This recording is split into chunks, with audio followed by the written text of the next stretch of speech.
listening to FA Cup Game Day live on Talksport with Carling, the official beer partner of the Emirates FA Cup. 18 plus.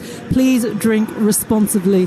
Responsibly, I should say. Did I say responsibly? Right. We were down pitchside in the home dugout, Stuart Pearce and I, a short while ago. We've climbed, I don't know how many floors. I feel like we're on the 5th level now, up in the gantry, and now we have a completely different vantage point. We're looking down from up here, and the view is magnificent. 9,500 capacity stadium here, and you can bet your money that every single seat will be full. Actually, it's pretty much standing room only, because there are certain members of our team who aren't able to sit because such was the demand for a game like this. As I say, I'm alongside Stuart Pearce and Jim Proudfoot. Jim, let's have a little chat with you, because we only heard the team news from you going into this. How are you doing, and how much are you looking forward to a game like this? Always look forward to anything in the FA Cup, Resh. Nice to see you. Nice to see you too.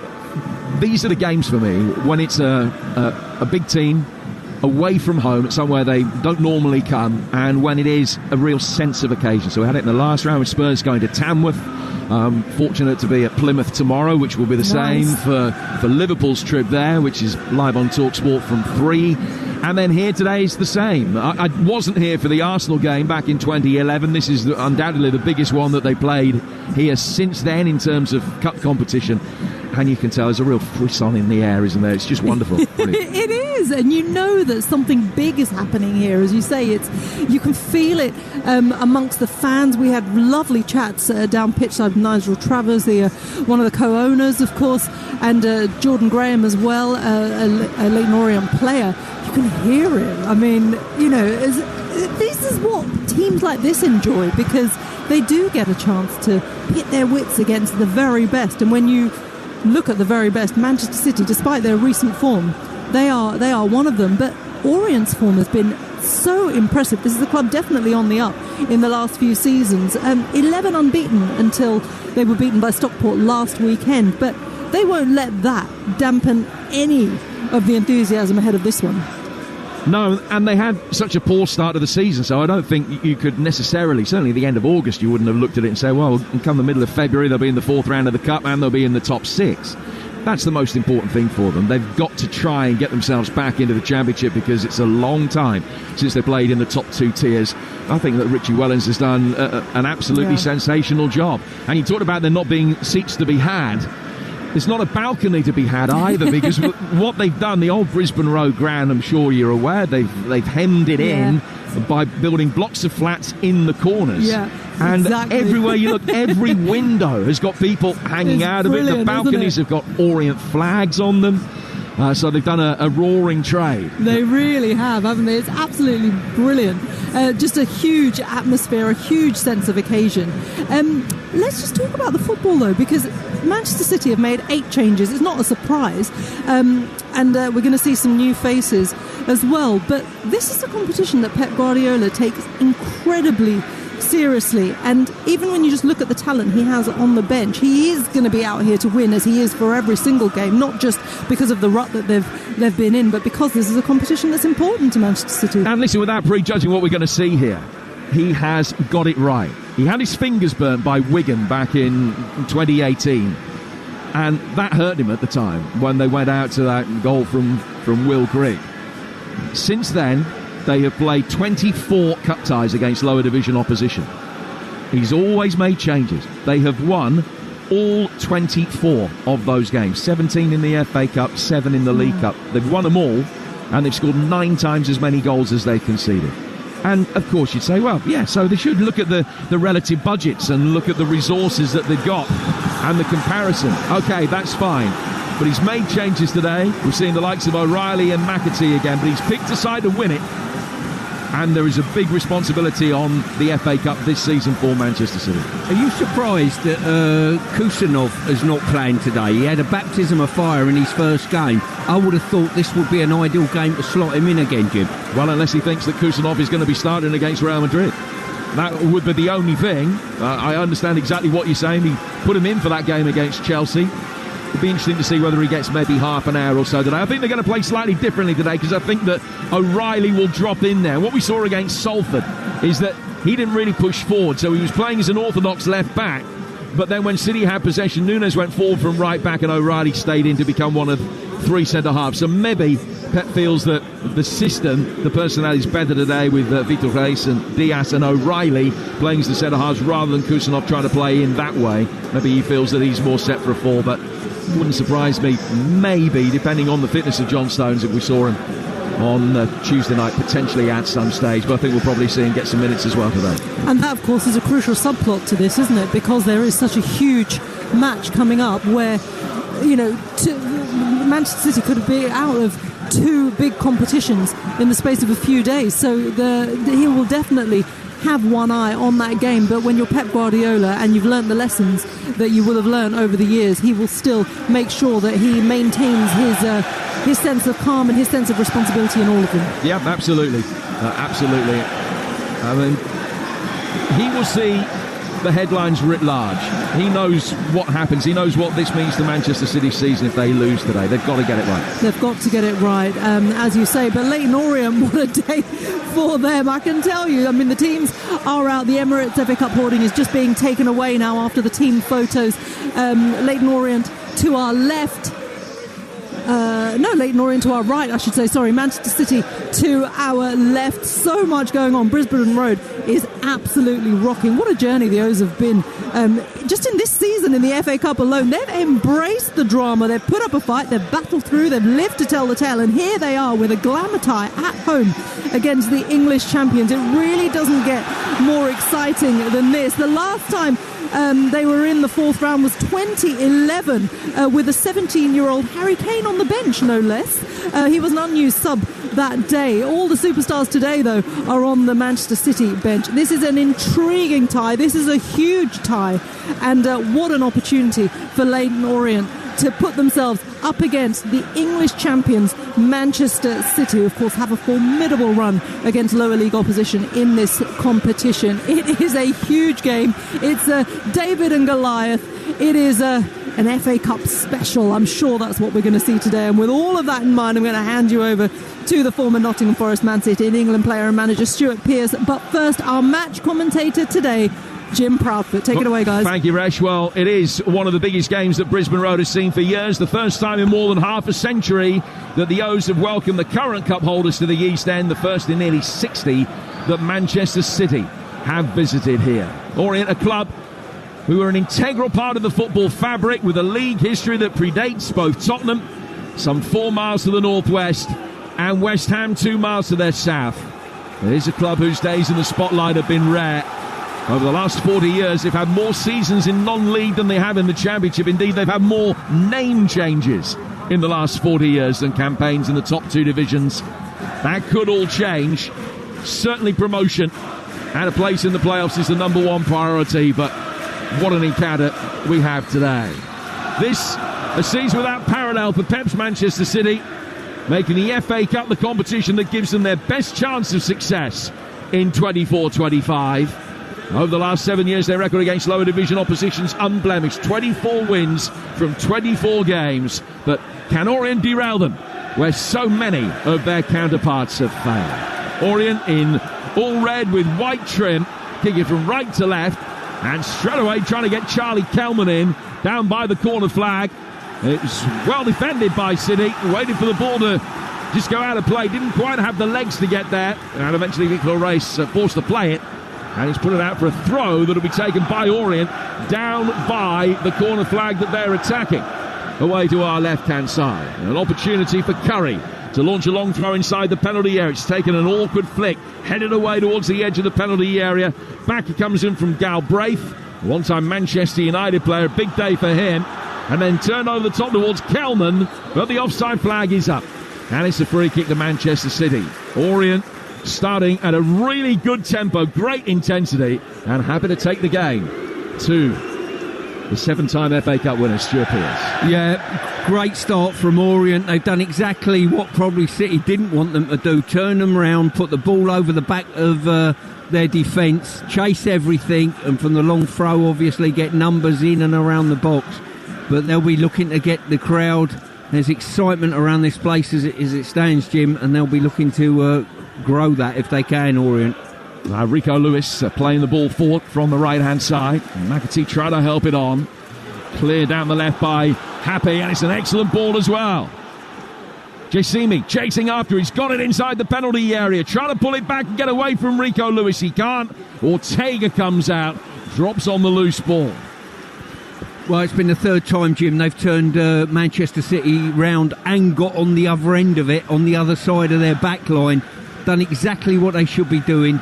And Jacimi should have done a lot better. He had a pass inside him and a clear shot. He turned that down and tried to overdo it slightly. So here's Rico Lewis playing out for the back for Manchester City in their change kit today. With yellow and black. And the ball played back towards Vitor Reis. Very lightly raced. He only made his debut for Palmeiras back in late June. Just the 23rd senior appearance of his career today. Getting the ball, working it out towards the left-hand side for the retreating Grealish. And now play back for Vitor Reis again. And coming in off the right-hand side, Savinho. Nice little flick up with his left boot and then got his chest to the next touch. Marmoush tried to hold it up, played it back to Savinho, who was pushed to the ground. And City take a free kick quickly. O'Reilly worked out towards Jack Grealish. Level with the edge of the Orient penalty area. Cuts inside the box onto his right foot and fires one wide of Keeley's near post. 0-0 between Orient and Manchester City here on Talksport. Yeah, just looking at the City lineup, Marmoush playing as the striker in this situation. Probably not his best position, would you say, Jim? He's more a deeper type line player potentially, but this might give Pep a really good option going forward. Well, he is the second top scorer in the Bundesliga this season behind Harry Kane. 20 goals he scored in his 26 appearances for Eintracht Frankfurt this season. Not them in this role. Again, able to turn the City back line, getting it forward towards Kelman. Faced up by Vitor Reis. Good ball in from Curry. Sliding challenge comes in. Wanted that hit. Referee says it's irrelevant. Darren Bonder's given a free kick City's way for a push on Ruben Dias. Very simple down the left-hand side for Orient. Vitor Reis facing Kelman up. Curry made the run on the overlap. Great ball in, right across the 6-yard box. And Orient not too far away from being able to get something on it to bundle it in for 1-0. Really good start from Richie Wellens' League One side here on Talksport. Well, Orient have worked out that you don't have to do anything clever. You just get it back into a left-back channel and just turn the opposition round anywhere over the back line. And because they're such willing runners at the front end of the team, they're getting on the end of that ball and turning Manchester City around. Choice of listening for you on the Talksport network.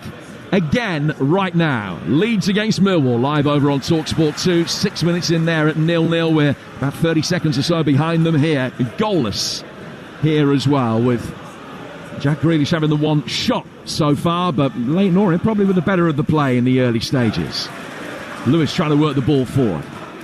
Nico Gonzalez calming things down, wearing 14, and in the Rodri role in the centre of midfield for Manchester City. Gets the ball wide for Jack Grealish. And Grealish back for Ruben Dias, whose last action came in front of Stuart and I at the Parc des Princes 3 weeks or so ago. He went off at half-time in that game through injury, but makes his return today for his 200th Manchester City appearance. Savinho picking up the ball, working it out towards the far touchline. It's a nice pass. Jack Grealish bringing it down, cutting inside the penalty area. Left-footed ball in from Gundogan, and that's deflected away. And the first corner of the afternoon goes Manchester City's way. Yeah, it's probably the first time at the start of this game that Manchester City have had a run of possession at all, and they've just forced a corner from it. Other than that, I think Orient will be delighted with the way they've started the game. You're listening to Orient against Manchester City in the FA Cup. It's live on Talksport with Carling, the official beer partner of the Emirates FA Cup. 18 plus. Please drink responsibly. And a very good morning to those of you listening on Sirius XM-FC right across North America as well. City take the corner short. Gundogan whipping the next one in. They'll do it all again because that was deflected away. Just took a touch off Tom James on the way through, who's played in the fourth round before. He was in the Yeovil team, beaten at home by Manchester United 7 years ago. Hoping for a better day against Mancunian opposition today. So a second Manchester City corner. Swept in towards the near post and headed away easily by James. The deepest outfield player for Manchester City's Rico Lewis. He's still 20 yards inside the Orient half. He's picked it up and found Grealish, who's getting, I think, good-natured pantomime villain boos whenever he picks up the ball. Nico Gonzalez has it now. Tall, elegant, ball-playing midfielder. Now McAtee, who scored that 19-minute hat-trick in the last round. And City sticking 8 past informed Salford. And up against an Orient side today who start having won 11 of their last 16 games in League and Cup. Savinho in possession on the Manchester City right, but not for long. It was knocked away from him by Curry, one of the loanees in this Leyton Orient side. There are a fair few of them. Curry on loan from Oxford. And he's got more work to do now. Faced up by Savinho. Cuts onto his left foot and then drags it back quickly on his right. That allows McAtee to find him in space, and it comes back off Curry. Had a play for a third City corner. 0-0, Stu. Yes, both wide players for City. Grealish on one side and Savinho on the other side are getting a lot of space to receive the ball, and it'll be important that they get doubled up defensively from Orient. Low ball in towards the near post, and it was cleared into Vitor Reis and straight off him, and out of play for a goal kick that'll be taken away to our right hand side. The last time that Leyton Orient played a 4th round tie here, back in 1988, in front of a crowd of around 19,000. You broke their hearts that day. You're back for more. Yes, indeed. I remember we stayed overnight at a hotel in Crick because Cloughie liked the hotel, and we managed to turn up for a 3 o'clock kickoff at 10 to 3, Jim. Oh, well done. Got changed with boots on the coach, run off the coach straight onto the pitch and started the game. And went 1-0 down. That's a goal from Ian Juria, but Calvin Plummer scored the winner for Nottingham Forest that year. They haven't played a 4th round tie on this ground since then, 37 years. They haven't played a 5th round tie here since. And they held Arsenal and then lost the replay. It was the last time they got this far, 14 seasons ago. City in possession now with Jack Grealish over on the far touchline of City left. Kicking from left to right towards the south stand here. Ball inside the area. Savinho coming to meet it, and he's knocked it square across the edge of the 6-yard box. Ilkay Gundogan had a tap in and put it wide. Delivered in towards Savinho. He might have gone alone. He legged it instead and knocked it square. Simpson, the overwhelming favourite to deal with it. The ball right between his legs. Gundogan couldn't believe his luck. And then seconds later, nor could Orient, because he snatched at it and put it 2 yards wide. What a chance. Yeah, I mentioned earlier that both these wide players from City are getting a lot of room out wide. There was a diagonal room running behind, and Curry had tucked in that much that basically Savinho got free access to the ball in the box. I think they've got away with one there, Jim, but normal service is resumed and Orient have turned City around and forced a throw-in. And Jack Curry's going to come forward to take it again. And he's one of 4 loanees in this Leyton Orient starting lineup. Kelman playing through the middle on loan from QPR. Donley and Keeley, the goalkeeper, both on loan from Tottenham. So Curry to take this throw.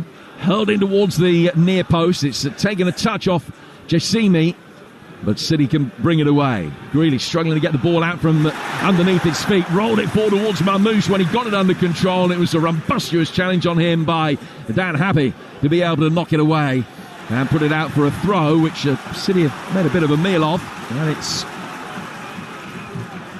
gone out of play for another throw, which Rico Lewis will take. It's 0-0 here at the Gorton Group Stadium, Brisbane Road, as you will know it. And 9,000 packed in here on a murky February afternoon. Absolutely enthralled at the prospect. It was good enough on paper, but it's been an excellent start. And Leyton Orient have played more than a significant part in that, albeit that City should be ahead.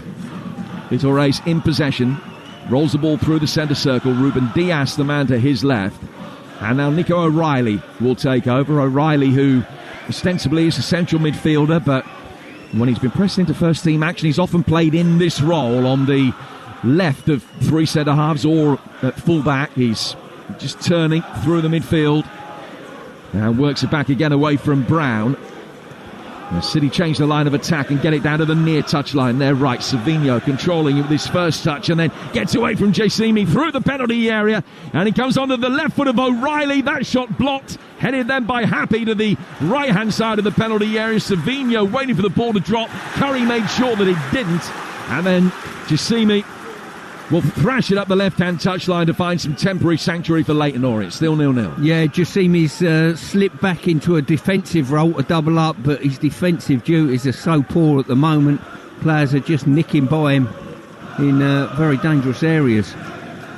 12 minutes in, still 0-0. This the second of 11 live FA Cup ties that we've got for you on the Talksport network in this fourth round weekend, which started last night with that controversial win for Manchester United, and we'll go through to Tuesday night. Stuart's Old Club Forest at Exeter, and on Tuesday night we'll bring you that Exeter Nottingham Forest game on Talksport 2, and here on Talksport, Manchester City back in action at home to Real Madrid. So we've got the City Real Madrid game for you this Tuesday night. The first leg, the second leg will be live as well the following Wednesday, the 19th. 0-0, the here and now between Leyton Orient and Manchester City. And a free kick that will be taken by Orient goalkeeper Josh Keeley, who's had some cup run. He saved the Callum Elder penalty in a shootout win against Derby in the last round. He also saved one from Boreham Wood's Tom Whelan in round 1. They won both of those shootouts, and just a small matter of a 99th minute equaliser with his head, the goalkeeper in round 2 against Oldham. That was a game that they went on to win in extra time. And a chase now. Kelman, he might get to that first. He has. He's passed Vitor Reis. And then from a tight angle, he couldn't beat Ortega, who stood his ground, got in the way. Kelman had to hit it first time. Looks as though the ball had gone out of play there, but play goes on. And Manchester City will be able to bring it away. Reis just for a moment hesitated. Kelman didn't survive a poor first touch. And that meant that the angle when he got the shot in was prohibitive and allowed Ortega to make the save. City work it upfield. Grealish gets a free kick about 8 yards outside the box, but that was a really presentable chance. Well, Jim, that's 4 or 5 times now the ball's gone over the back of the Manchester City back line, and it's been an Orient player that's got on the end of it, and that was probably the best opportunity of the lot. Kelman done brilliantly well, strong in his challenge, and the angle just got too tight for him, and Ortega done extremely well, narrow the angle. Kelman, the American striker, on loan from Queen's Park Rangers. He scored against Derby in the third round. He was originally here on loan a couple of seasons ago. Scored 7 goals then. He's got 12 so far this season, making him Orient's top marksman. And he could have added to it then. Now, City having broken upfield from what might have been given as an Orient corner, we felt it should have been. Play was allowed to continue, and City now, as a result of that, have a free kick. By the time the ball has been spotted down, it's 11 yards outside the penalty area. 4 in the wall, and it's hit with real power by Mamouche, but straight into that contingent. He might get a second bite of the cherry here. He takes it on, and who got the last touch? It was him. It's gone out of play off the Egyptian for a goal kick, which will be taken by Josh Keeley for Leyton Orient. 15 minutes, everything but the goal so far. It's 0-0. Yeah, there's been chances at both ends. It's not been solely Manchester City. If anything, I would say Orient have created some of the better chances, if you like, certainly more in numbers, but the game's in the balance. Well, they've had the only shot on target so far, have Leyton Orient. His last fourth round tie, as Reshman was saying, was at Swansea back in 2011. They won that with a 17-year-old Harry Kane on the bench that day for the O's. He didn't get on. The last FA Cup win they had against the Premier League side was back in 2006. Now Ortega! Oh, it's in! It's an unbelievable goal! It is an extraordinary goal that Ortega couldn't keep out. It's the goal of a lifetime. 60 yards out, Ortega was off his line, and it is flighted over him. He's chasing back, chasing, narrowly looking over his shoulder. He's dreading what's going to happen. It's come back off the bar, hits Ortega and bounces in. It will go down as an Ortega own goal, but all the plaudits go to Jamie Donnelly, who has conjured up one of the moments of his life. Ball worked through the midfield. City felt as though it should have been a free kick. Nothing given. Donnelly took it on, smacked it from fully 55 yards out over Ortega, and it bounces off the bar onto him as he comes back and rolls over the line. Leyton Orient 1, Manchester City 0. And you just never see anything of that kind of quality. But in an FA Cup tie against a side of Manchester City's pedigree, it is simply extraordinary. Jim, that was FA Cup's brilliance in front of us. To take that, as he's done, he just come onto the ball, great composure, set one out from, 40, 50 yards, absolute brilliance. Now City work forward at the other end with Mamouche, left-hand side of the penalty area, and he's got a few to try and pick out. It's pulled it back for Jack Grealish. Grealish getting it onto his right foot, checks, doesn't play the ball in immediately. Out from him to Mamouche, coming in off the left flank this time. He's still got 5 in the penalty area to try and hit. His low ball in is blocked and then cleared down the right-hand side. Well, you couldn't say over the balance of play they deserve the advantage, but certainly the way that they've been able to take the game to Manchester City, the fact that they've been very willing, they haven't seen too much of the ball, but they've turned City around a number of times. But for a moment of individual brilliance and vision and execution like that, they certainly deserve the 1-0 lead. Well, they certainly do. That ball stayed in the air. It seemed like an eternity. We all got off our seats and we thought, is it dipping under the bar or not? And then when it hit the bar, we thought, well, great effort, but no. And then Ortega forced it over the line. Here's Grealish getting towards the bar line, pulled back in. Galbraith is there to clear. In behind Ilkay Gundogan. He gets it away towards halfway, and Vitor Reis there to mop up. Galbraith made one appearance for Manchester United back in 2019 at the start of his career. It's a very special occasion for him, but what a moment for Jamie Donnelly. 5 goals in his last 11 games, and the best assist of his life there. Here's McAtee trying to get on the end of a ball in from the left, and he's stretched, but only toe poke it towards goal. Keeley makes the save. Leyton Orient 1, Manchester City 0, with 19 minutes gone on Talksport. Well, the FA Cup throws up some surprises, it throws up some great moments, and we're witness to one of the best moments that I've seen in FA Cup history. That was some finish, make no mistake about that. And this tie now, and the way Orient have approached the game, turning City around, is, well, we're thinking about a potential upset, no doubt, and we've got an injury, I think, Jim. And it's Nico Gonzalez who's gone down, and is he holding his groin? He's had a muscular problem rather than an impact injury. Maybe his hip, but that is a cause for real concern for Manchester City. Yeah, Bernardo Silva's stripping off. He looks as though he knows he's coming on, so it could, as you say, it could be groin, could be hip, not sure. I don't know whether that come from that sort of challenge just prior to the goal at all. Well, the Leyton Orient fans, and there are about probably 8,000 in here today, scarves being whipped round the head. They can't believe what they've seen. I can't believe what we've seen here. You think back to the really famous FA Cup goals, to Ricky Villa's goal in the final for Spurs against Manchester City, to the famous Ronnie Radford goal 53 years ago last week.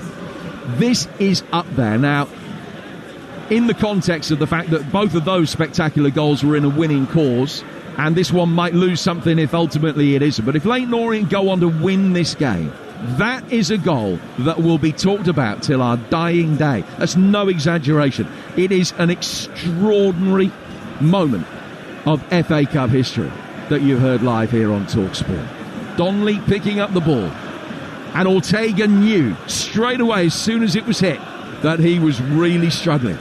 Scampered back. Ultimately, of course, if he'd made no attempt to go back, it wouldn't have gone in. That's the irony of it. But what a moment from Donnelly. The change made by City.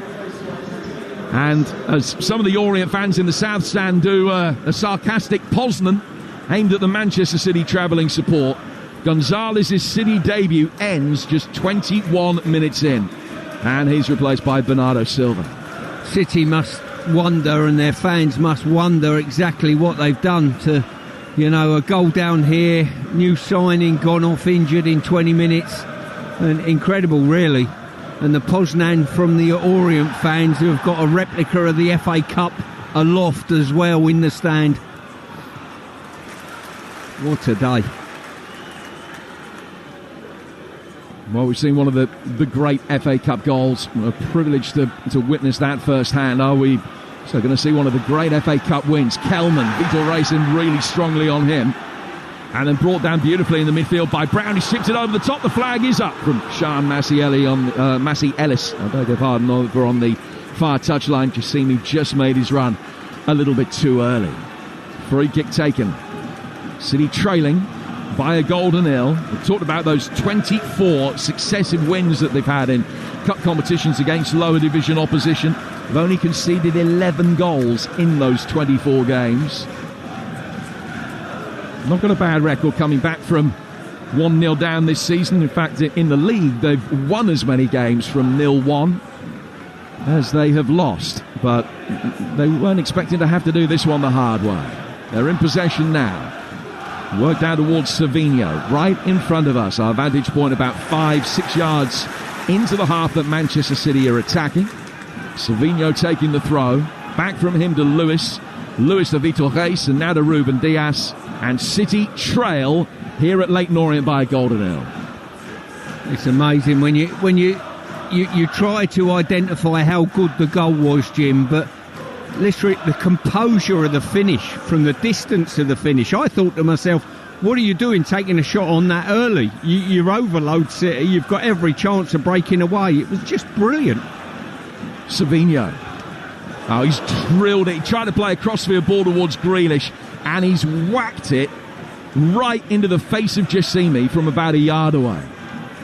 There was no intent there from Savinho, who was looking to play an aerial pass out towards Grealish. Jacimi blocked it, and it really knocked the wind out of his sails, knocked him off his feet.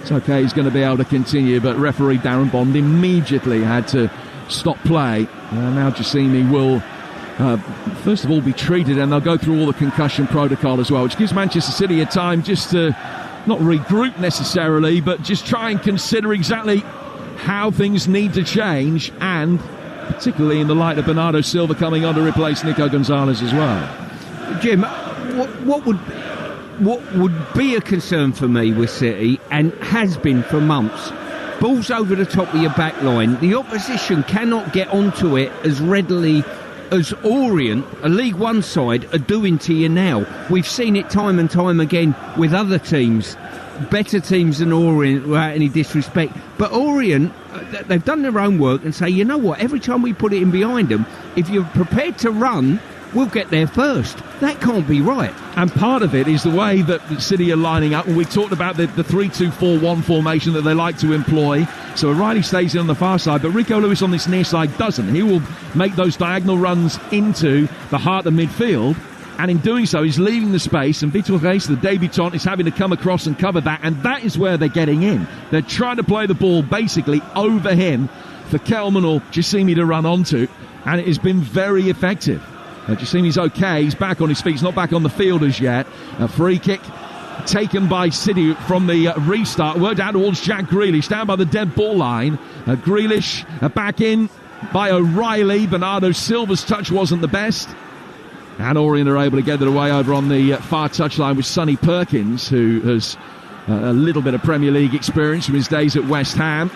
And all of a sudden, as Jacimi comes back onto a big ovation, it just gets a little bit fast and frenetic over on the far touchline. But Manchester City are able to get the ball under control, and Gundogan will work it back out towards Grealish. Grealish taking a touch, working the ball down the left-hand touchline. And coming in off that left flank, he's got O'Reilly in support for him. And just plays it back to Nico O'Reilly, not too far outside the penalty area. Ruben Dias. Dias to his right-hand side for Vitor Reis. Savinho able to take it on, coming in off the right-hand touchline, looking for the run inside the penalty area of Mamouche. But Orient, such a well-drilled defensive unit, they're able to get it away. Only as far as Gundogan, who quickly plays in Dias. Dias to his left-hand side for O'Reilly. O'Reilly out towards Jack Grealish. Grealish coming in off the left-hand touchline. Can't find a way through, but it will be a corner as he just took a touch off Sonny Perkins. City trailing here in the East End by a goal to nil after one of the great all-time FA Cup goals. Yeah, and if City want to get back into this game, it's those diagonal balls for runners with the fullbacks both tucked in a little bit. It's those areas that City can expose. They've done it once already and missed a gilt-edged chance. They need to keep doing that. In comes this latest corner from Marmoush. He went for goal, just tried to swing it with power over Keeley, but he was able to make a comfortable stop. And I talked about Orient's defensive resilience. They've only conceded 5 goals in the last 12 league games. Within that run, they had a record in the league of not conceding at all for 9 hours 32 minutes. So, okay, you're playing against a side 45 places above you in the league structure, but if you're going to back yourself, if any League One team is going to be able to back itself to be able to keep a clean sheet in circumstances like this, Orient might fancy their chances. Keeley hasn't had a difficult save to make so far, and Orient lead by a goal to nil and looking for more. At that time, Galbraith couldn't get the ball over the top of Vitor Reis. Now Savinho will bring it down, Gundogan taking it on, getting it past Brown in the midfield, and O'Reilly will be able to bring it forward. City looking for an equaliser, aren't going to find it in this space of play as he drilled the ball in behind Grealish, and it came back without a bounce off the hoardings in front of the Manchester City fans. 1-0 to Orient. Yeah, I think it's important from Orient's point of view, you don't get above your station and think, oh, we're 1-0 up now, we'll start passing the ball. You've got to keep doing the things that are hurting Manchester City, and that's being very direct, popping the ball in behind, not just hitting it willy-nilly, finding areas that cause City a problem, because Kelman, as he is now, he's a willing runner and he's prepared to chase anything down. On that occasion, Ruben Dias watched the ball out of play past him and takes a throw quickly. Vitor Reis able to bring the ball forward. Some baptism of fire this for the Brazilian on his debut. If you're just joining us, Manchester City a goal down to an extraordinary goal, a 55-yarder from Jamie Donnelly, which hit the bar and came down and hit Ortega as he was backpedaling and went in.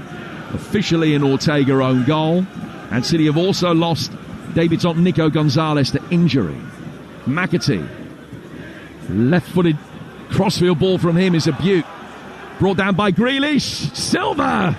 Effort from him was blocked. Still they can't get it away. McAtee stumbles as he tried to work the ball from right foot to left. Savinho then loses out. Curry can get it through the midfield. All of a sudden Orient get themselves out. Kelman giving chase, but Perkins stood little chance of being able to find him, and Grealish comes back and mops up. That was that ball, Jim, wasn't it? From right to left, the diagonal ball into Grealish on that occasion that starts the chain of events that gives City an opportunity to sort of hurt Orient. Yeah, it's a well-ploughed furrow, but it's one that Orient haven't quite come to terms with yet. And Grealish hugging the touchline, keeping the width over on that far touchline to City left. Now chipping it in for Marmoush. Nice take from him. Simpson between him and goal. He's made a circuitous journey towards the edge of the penalty area. Happy eventually is able to get the loose ball away. And it'll come down inside the centre circle. Another opportunity for City to build from the back. And possession has been very easy to come by, as you would expect. 77-23 in Manchester City's favour. But 2 of the 3 shots on target we've seen so far have come from Leyton Orient. Meanwhile, up at Ellen Road and live on Talksport 2, Millwall lead at Leeds by a goal to nil. Aziz with the goal there. Leeds 0, Millwall 1, Leyton Orient 1, Manchester City 0. 2 shots on the card so far. Lewis wins another corner, right hand side of the box. Sliding challenge comes in from Ethan Galbraith to knock the ball away. Yeah, I think the key to a result here from Orient is Yasemi and Perkins, the midfield players either side, working back and doing a defensive shift for the team. Yasemi on this side doesn't look as though he enjoys it as much as potentially Perkins does. So in comes this latest corner, and it's an effort on target that Keeley can grasp. It was Grace that came to meet it. Good attacking of the ball in the near post area, and now Keeley, having made that save, bowls the ball out of play. so that he can receive any treatment that is necessary. Yeah, it looked quite innocuous, didn't it? He just went down, caught the ball in his midriff and just went down, but straight away he's fielded the ball out of play and needs treatment, so this isn't good if they need to make a change. Well, I'm getting cynical in my old age that you see this relatively frequent. What do you mean? Looking at me like that. But it's too much time spent with you. But it is something that you see quite often. I'm not a medical expert. I'm not prejudging whether this is a serious problem for Keeley or not, but you do see just around the half-hour mark goalkeepers going down and getting treatment on a relatively frequent basis so that the outfield players can come across and get a briefing from their manager Richie Wellens, which is exactly what's happening now. In the Championship, Sunderland 1, Watford 0, Luco 9. That's a 12:30 kickoff. And the Black Cats lead the Hornets there by a goal to 0. Glad to see that Keeley is back up on his feet. I think he's going to be okay. Yeah, he's commonly got a problem with what was used to be known as a hand's-ankle.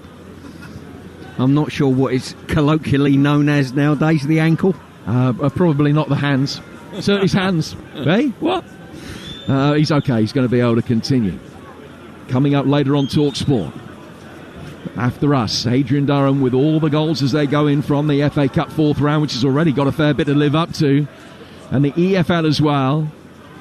We're across Wigan against Fulham, Coventry, Ipswich and Southampton, Burnley. Classified results service at 5, followed by a double bill here on Talksport of Birmingham, Newcastle and then Brighton, Chelsea. 2 games for you today on Talksport 2. Leeds Millwall, the Lions leading that 1-0 right now over on Talksport 2. And at 3 o'clock, it's Bournemouth's trip to David Moyes' Everton.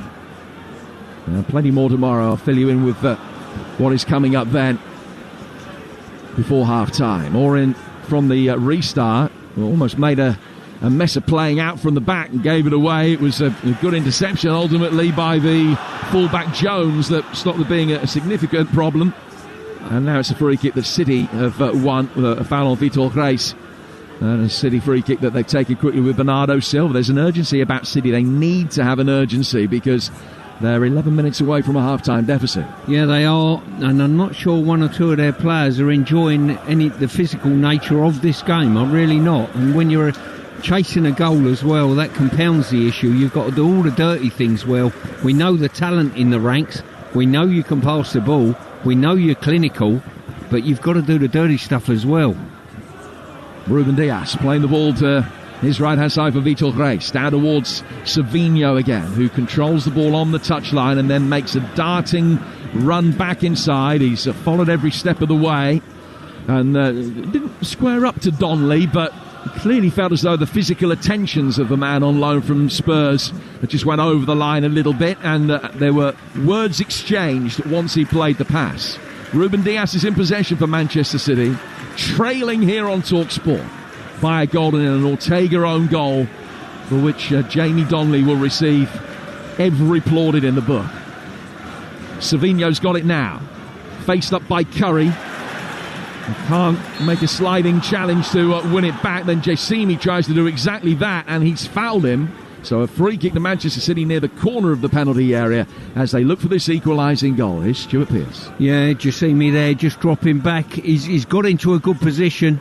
Tackling's not his forte, as you can tell, and you can pick up very quickly during the game, but the fact that he fills the space is very, very important to Orient. A couple of early goals in League 2. Swindon 1, Port Vale 0. Bradford leading Harrogate by a goal to 0. The 2 games in League 1 that are currently underway in Orient's division, both 0-0, Charlton Stevenage and Stockport against Barnsley. Millwall leading at Leeds in the FA Cup, Sunderland leading at home to Watford in the Championship, and Orient leading against Manchester City here. But City with a set piece and an opportunity to get themselves back on level terms. Marmouche and Savinho standing over it. Marmouche flicks it in. Little header on the turn by Ilkay Gundogan, but Jacimi had watched him every step of the way, got in the way, and the ball deflects out of play for a corner which will be taken over on the Manchester City right. Taken short. Their 6th corner. Savinho has the ball. Little check, left-footed ball, swung in towards the far post, chested down, Grealish trying to get it onto his right foot, sets up Gundogan with a left-footed effort that Happy can block. Back out towards Grealish again. Grealish clipping it in right-footed. Silva coming around the back, cleared off the line with Keeley beaten. Back in from McAtee. Brown heads that one away. Now all of a sudden Orient might be able to launch a counter-attack, but Jacini couldn't get past Gundogan. And City win it back. That's as close as they've come to an equalising goal. That's the one thing that Orient have done extremely well. They filled the goal with bodies. When the goalkeeper's been beaten, they've had players there. They've managed to stop any efforts and blocks and shots. They've done brilliant at that, Jim, and that's what's kept their clean sheet intact so far. Bernardo Silva now bringing it forward for Manchester City. And again, that crossfield ball out towards Jack Grealish, who's been fouled. He dropped his shoulder and then took the ball on the outside, trying to get away from Galbraith. And Galbraith simply wasn't going to let him past. And it's a free kick to City. Yeah, man for man in these wide areas, they've got the beating of the Orient players. But what Orient have got to do, and they have done it, is keep doubling and trebling up and make sure it's a numbers game. Well, Galbraith playing in the centre of midfield has also got a lot of experience playing at right back as well, so he gravitates out towards that side, and that was a touch cynical to make sure that Jack Grealish couldn't get the ball in. Free kick to Manchester City. It's quite an acute angle. He'll be shooting here, Jim, I guarantee it. It's Marmoush. He's already had a crack from a corner, so this one won't bother him. 10 yards from the dead ball line. Marmoush running up to it, hitting it right-footed, dangerous. Keeley able to pour it away, out for Sabinho, and that one flashes over the bar from the edge of the D. 1-0 Orient. Yeah, as I say, Marmoush has hit it. He's not give it full power, but it's on target. Any touch, it's in the back of the net. Goalkeeper's done extremely well, just dealing with it. And Orient just slowing the tempo of the game down slightly, getting a breather. Well, the ball had gone out of play, and Keeley was showing a reluctance to take the goal kick. Marmoush ran up, spotted the ball down for him. Keeley, as is his right, said, I don't want to take it from there, thanks. I'll move it a few yards to the left-hand side, and now he drives it forward. Headed on. O'Reilly Lewis, I beg your pardon, can turn the ball over his own shoulder to get it away. Brown's header straight out of play. For a throw that'll be taken on the Manchester City right-hand side, midway inside their own half. Just looking at Richie Wellens down there, coaching his side, what he's saying to the goalkeeper from that goal kick, squeeze across, condense play, win the first one. When we get on to the second, pop it in behind their back line. Richie, a big Manchester United fan, who led Orient to promotion from League Two a couple of seasons ago, and made one appearance for Man United at the start of his career. Here's Savinho. Bringing the ball down, he's on the edge of the penalty area. Happy blocked the initial shot. It doesn't quite break McAtee's way. And Donnelly will just flight one over the top for the ever-willing Kelman to chase after. And Ortega forced to come and mop up outside his penalty area. All he could do was head it out of play and into touch for a throw to Leyton Orient. Yeah, once again, just a clearance in behind the back line. Sonny Perkins should have made more of it, should have gone with more venom. He didn't. He only half-jogged there, but it was enough to put Ortega off, and Ortega said, I'm not taking a chance, I can't afford to. Stefan Ortega, who's started 12 of the last 13 FA Cup ties. He missed the Salford one, but he was in the starting lineup when Manchester City last won the Cup back in 2023. Work to do at the moment if they're going to have a run late into it in 2025. Trailing here by a goal to nil. Ilkay Gundogan in possession for Manchester City. And his last goals in this competition came in the final. Ball from him to McAtee. McAtee receiving the ball and then knocking it back behind square for Gundogan. Gundogan rolling it forward now for Vitor Reis. His ball forward wasn't the best. He was just trying to work it into the feet of McAtee, and Orient have won it back, and Donnelly plays it forward and the offside flag stays down. Kelman scampers after it, he's kept it in. Now he's got Perkins in the middle, he's rolling back, and Perkins running onto it, fires an effort over the bar. I think Ortega would have had it covered. He made little attempt to try and get there. He knew it was going over. But Orient on the counter-attack, something that City is struggling to deal with. Well, this might come as a surprise to you, Jim, but a ball behind the back line has caused a problem to City. And City trying to reply in kind, but Keeley races outside the penalty area and gets there ahead of Marmouche. Diaz will chest it down. Kelman winning the seconds. Perkins helping it through the midfield. Jessimi tells Donnelly that he will take over. He gets towards the edge of the penalty area, and McAtee, coming in from the wrong side of him, has caught his ankle as he's trying to play the ball. He's going to get a yellow card, and Orient have a free kick about 12 yards outside the penalty area. You're listening to Orient Manchester City in the FA Cup. It's live on Talksport with Carling, the official beer partner of the Emirates FA Cup. 18 plus, please drink responsibly. We've played 42 minutes, and it is still Leyton Orient 1, Manchester City 0. Well, on the run of play and what I've seen, I certainly think City have got a goal or two in them. There's no doubt. I think they breached the back line, and Orient have done brilliantly getting blocks and that type of thing. Harem, scare 'em defending. But the other side of that is, I think Orient have got another goal in them as well. Well, it might only be 9,000 in here, but the atmosphere is one of vibrancy, also one of increasing belief.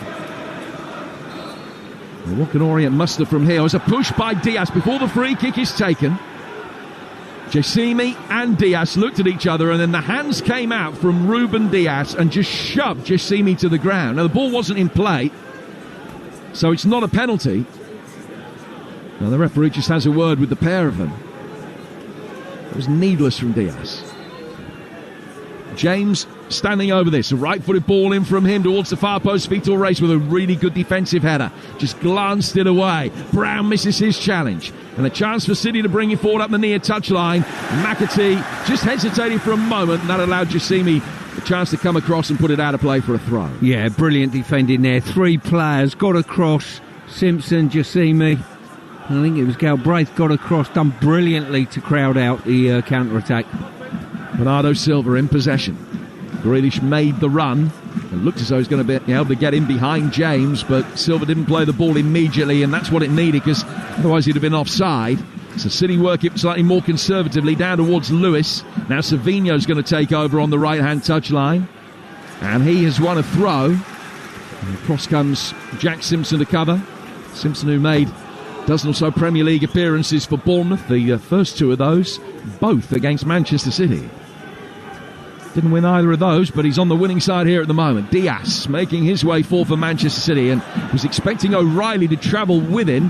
He played the pass square, and O'Reilly just wasn't there. City had plenty of time to run round it and get the ball back under control. Now they work it inside the penalty area for Bernardo Silva, but Brown's back to cover, and he gets it down the touchline, only as far as Rico Lewis. Still Orient leading here on Talksport by a goal to nil. We've got 30 seconds of the first half to go, and probably a couple of minutes to be added. McAtee getting it forward. Cut out easily in the midfield by Donnelly, and then knocked away up the left-hand side by Perkins, straight out for a throw that will be taken on the Manchester City right. But at the moment, Stu, Pep's men beating their head against a big red brick wall. Yeah, they certainly are. They've got numbers around Orient. They've got numbers around any potential problems that City are causing and getting great blocks in. Well, I said there'll be a couple of minutes to be added on. 6 extra minutes to be played at the end of this first half. And we're in those 6 now. İlkay Gundogan getting it forward. Marmouche losing out. Had Jessimi behind him. And Marmouche fouled. The referees played the advantage. Lewis getting it forward. Silva taking it inside the area. It's brilliant defending by Dan Happy, who just stepped across his line and made sure he was between Silva and the ball. And Keeley can come out and pounce on it and do the rest. I tell you what, Happy done it then, but the rest of the team have done exactly the same. Any potential 50-50s or 60-40s, Orient have come out on top, Jim. And that sends a message out to Orient, you're doing something right, lads. It's funny how things turn, isn't it? Dan Happy back in 2019 was in the Orient side that lost to Malden and Tiptree in the FA Cup. Now, 6 years on, they lead Manchester City by a goal to nil. Happy's won a couple of promotions. He was in the O's team that was playing non-league football back at the end of the last decade. Grealish driving forward here. Gundogan able to pick it up after Grealish's first ball was cleared. O'Reilly. Now Gundogan again. Lewis making a good third man run forward, and they almost got it over the top of Simpson to find him, but he did well, the former Bournemouth man. McAtee now picks up the loose ball, feigns to shoot, takes it inside the penalty area, but can't then get a shot in, and Jessamy will be able to bring it away. Lewis coming back, but Jessamy's maintained possession. Perkins leaves it for Galbraith, gallivanting forward to his right-hand side. Back in towards the dark edge, Sonny Perkins again. Jessamy taking it on. He's got the wrong side of Vitor Reis for a moment. He had Kelman in space, but he couldn't pick him out. And City will bring it away. Good ball. Fashion with the outside of the right boot by Jack Grealish. Out towards Mamouche. Inside the penalty area, but he can't get a shot in because Tom James steps across. He read the check and just flicks it away. And Orient can get it clear. Yeah, Happy went across to deal with Mamouche. You could see the fear in him. Hang on, this is a bit of a mismatch, and James come across to bail him out and done brilliantly for him. What have you made of Mamouche's performance so far? I think he's been lively in his movement, which isn't too bad. I don't think he's been supplied with a decent ball, and he's not threatened the goal, I would say. But he's been okay. City a goal down. Savinho playing it in. Oh, Mamouche with an effort. That's a fine save from Keeley. It was a really good run that time, and he hit the ball into the ground. It bounced up, and Keeley got his chest to it to keep it out, and Orient's lead stays intact. Kelman bringing it forward, taking the ball down towards the corner flag, and they've won their first corner as Kelman and Lewis both watched the ball. It hit the corner flag, rolled the right side of it from an Orient perspective, and they got a chance to double their lead from their first corner of the afternoon. Yeah, Mamouche done brilliantly there in the box, got in the right place, goalkeeper, good save. But I tell you what, when it broke, Kelman's ended up fighting Diaz, winning the ball off him, pushed another City player out, Rico Lewis out of the way, drove 50 yards and got a corner for his team. And interactions like that, Jim, get you a cup upset. Well, they've got Leyton Orient a corner here, which Ethan Galbraith is going to come across to take. Right-footed ball in towards the near post. Defensive header from City comes outside the box, and then an effort from distance. Took a deflection. It was Donnelly that hit it. It just took a little nick, which probably would have been taking it wide, but Ortega couldn't take any chances. He threw himself to his right and was able to claim it. We played 4 of the 6 added minutes. Manchester City trailing Leyton Orient by a goal to 0. Not even half the story, because the goal was extraordinary. Ball played forward towards the edge of the Leyton Orient box. Mamouche flicking it on, looking for Grealish. Galbraith comes across and knocks it away. No thoughts of him really at the moment playing in midfield. He's an auxiliary right back now. They've dropped James in one, and when they haven't got the ball, they are defending with a 5 here, Orient. Gundogan playing into his right-hand side here for Vitor Reis. 90 seconds of the first half still to go. Lewis in possession for Manchester City. His left-hand side for Ilkay Gundogan. Gundogan turning one way, then the other. Nobody engaging. Orient happy for City to have possession in this area, about 15 yards outside the Orient penalty area. Back he comes with the bearded Ilkay Gundogan again. Lewis with the shock of black hair. His right-hand side for Vitor Reis. Now Ruben Diaz bringing it forward. Diaz towards the edge of the penalty area for Savinho. The gap's so narrow for Manchester City to try and play through. Need something intricate. Silva curving inside the penalty area. And Dan Happy's there to head it away. Good clearance from the Orient captain, followed by another. Slight miscue on that, actually, but it breaks Orient's way outside the penalty area for Curry, and then Donnelly sticks his foot on the ball and just plays it down to the left-hand side. A long ball will be worked forward through the midfield. Kelman ends up on the deck. No foul, though it was a foul. Referee just waited to see if there was going to be an advantage. There wasn't. So Orient happy to take the sting out of the game. They'll take this free kick. There's barely time to take it. They're going to have a half-time lead here against the English champions.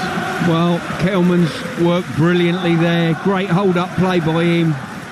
Induced the foul, and they needed that. One or two of their players look a little bit weary, but they put some graft in here, the Orient boys.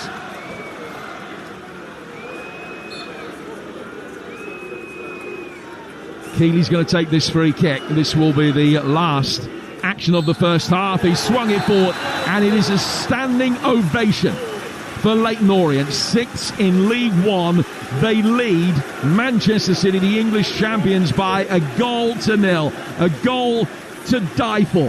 One of the great FA Cup goals without any exaggeration at all. Goes down as an Ortega own goal. An extraordinary hit from Donnelly from just inside the opposition half. It's kind of back off the bar, hit Ortega. City then lost new signing Nico Gonzalez to injury. Terrible opening 20 minutes for them. And they've got work to do. It is only half-time, but the shock is on in the East End. It's Leyton Orient 1, Manchester City 0. Resh? Jim Proudford and Stuart Pearce, thank you very much indeed. Yes, the shock is on. Will it materialise though? God, we've got an amazing 45 minutes coming up here at Leyton Orient, here at Brisbane Road. It has been phenomenal. The atmosphere has been incredible. It is a classic FA Cup tie. We are so lucky to be in the stadium to witness all of this, to feel this atmosphere. So much to look forward to as well throughout the course of the day here on Talksport. Plenty of FA Cup action coming up for you, but for now we're going to take a quick look at the halftime highlights in partnership with Carlin. Emirates FA Cup half-time highlights on Talksport with Carling. Brilliantly refreshing from the first sip to the last. 18 plus. Always drink responsibly. Stuart Pearce, wow. Exactly that, wow. From the moment the ball hit the back of the net, that finish was a wow moment. The performance has been a wow moment. They filled the box, they've done brilliant on their defensive work, and they've hurt City and done their own work because they keep turning them around. Yeah, they look hungry. This is a side who, you know, they've been on this incredible run, haven't they? 11 matches unbeaten. They did lose at the weekend. They've not been affected by it at all because they've got the momentum despite that one defeat. They look like the stronger side, look like the side with the stronger mentality compared to Manchester City, who looked a little bit rock and fragile. Yeah, it's typical of a lower league side. They'll look at the opposition and say, let's make it uncomfortable for them, and they've done exactly that. They've won more of the 50-50 challenges. They've competed extremely well, turned balls over where they don't deserve to, but their endeavour has got them the ball. And I'll tell you what, that's lifted the crowd and lifted the team. They're dangerous on the counter, aren't they? Well, they know what to do. They just pop it in behind. Don't get clever. Don't take too many passes. Up, back, in behind the opposition and run and chase everything. And they've done exactly that. And I've given up count of the times that balls over the top where you think it's 50-50, a red shirt's got on the end of it. If you're Manchester City of old, you're thinking, this is fine, we can get through this. If you're Manchester City now, do you still have that same mentality given the run that they've had? There'll be, well, the mentality in the City dressing room now is different to it has been last year, the year before, and so on and so forth.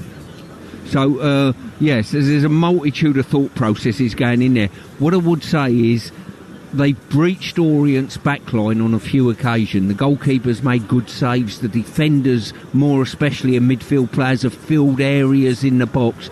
And I think the longer the game goes on, the more Orient, their wide players might not feed back into areas that are helping the fullbacks, and that might be their undoing in this game. Bit of an irony today because Jamie Donnelly, of course, I mean, it was given as an own goal in the end. I mean, he'd love to have that, wouldn't he, on his resume for life. But Jamie Donnelly, Josh Keeley as well, both Spurs Academy products. There's something about Tottenham against Manchester City. They've got their number. It doesn't matter where they're playing. You're just taking credit because it's your team. Leave it out, Resh. I know how you work.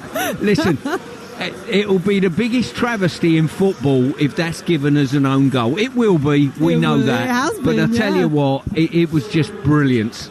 It was absolutely fantastic to watch the roar in this place. I mean, it is one of those special, Jim said it will go down in history as one of the greatest FA Cup goals. What an incredible one to witness in person. And it's been a fantastic atmosphere here. Just quickly, Stuart, what does City then need to do in this second half? What do they need to change on the pitch? And do you think Pep will be making changes? First point, you've got to compete better. You've got to win more 50-50s.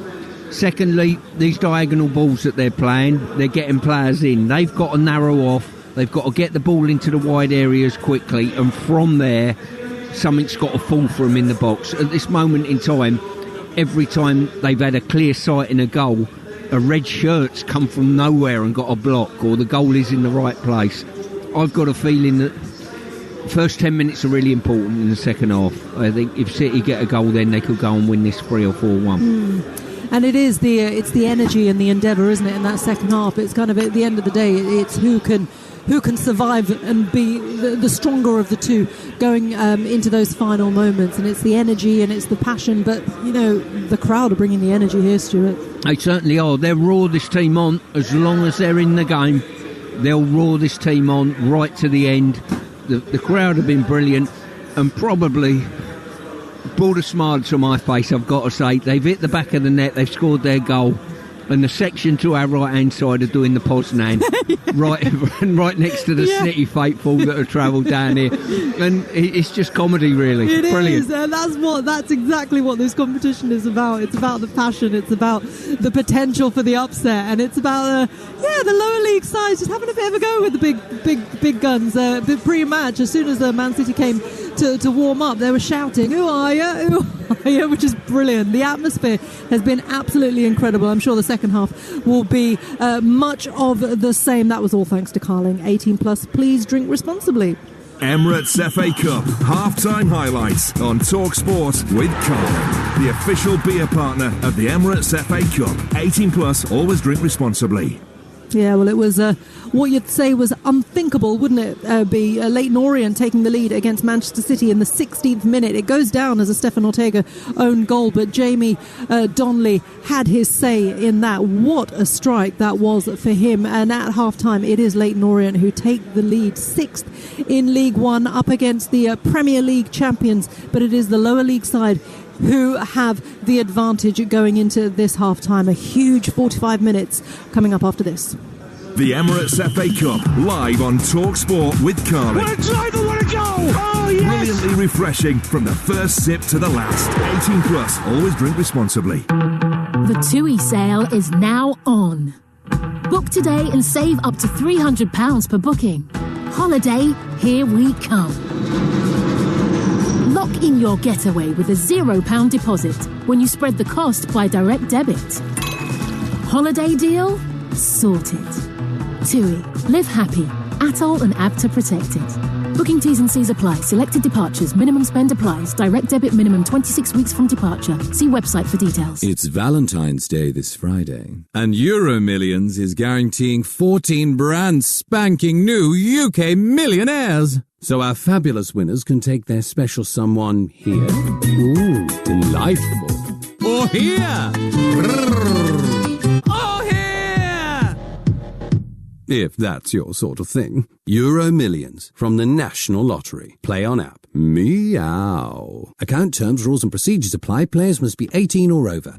$1.29 at McDonald's gets you a mini Oreo McFlurry. $1.29 on a big night out gets you... Sorry, no trainers. McDonald's Saver Menu. Actually get your money's worth. From 11 a.m. Price and participation may vary. Price varies on delivery. Subject to availability.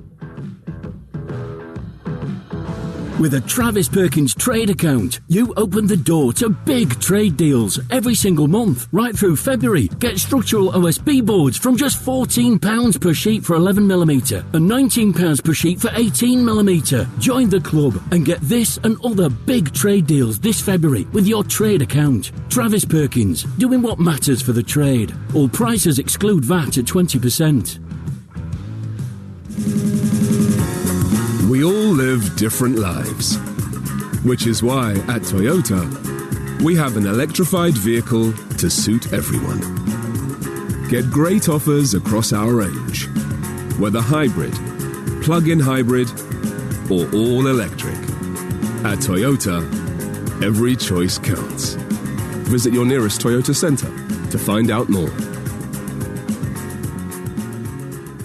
Evening, Money Super 7. Ready for your starring roles? Always ready, boss. What's today's mission? We're here to reward people who've saved money with us. What are we giving them? A year of free days out at thousands of venues. And when they keep on saving with us, we'll keep on rewarding them again and again. Sounds amazing. It is. Now, let's get moving. The curtain's about to go up. The Super Save Club from Money Supermarket. It's seriously rewarding. Selected products, qualifying purchase with an account. Claim 3 days out via app. Rewards include prepaid MasterCard or gift cards. 18 plus UK only. See site for T's and C's. There's plenty to fall in love with at Aldi this Valentine's Day. From the 11th of February, get a dozen red roses, only $4.49. And Prosecco Spumante DOC was $6.99, now just $4.75. What's not to love at that price? Offer starts on Monday. Aldi, which cheapest supermarket of the year 2024? The Emirates FA Cup, live on Talksport with Carling. And that's one back. Get your mates together and enjoy the match with Carling, the beer of football. 18 plus, always drink responsibly. Game day. The rousing radio broadcast. FA Cup, Game Day live on Talksport. Hello everybody, what a brilliant FA Cup game day. It's already been live on Talksport because we are at the match to be at. It is at Brisbane Road, Leyton Orient 1, Manchester City 0 is your half-time score. Who would have predicted that? So much going on for you over on Talksport 2, of course. More FA Cup action from the fourth round where Leeds are up against Millwall, and it's currently Leeds 0, Millwall 1 at half-time. In the Championship, there are two matches that have kicked off at 12:30. The latest there, Sunderland 1, Watford 1 in the first half, and West Brom and Cardiff are currently goalless. In League 1, Charlton 1, Stevenage 0, Stockport 2, Barnsley 0, and in League 2 it's Swindon 2, Port Vale 2, and Bradford are goal up against Harrogate.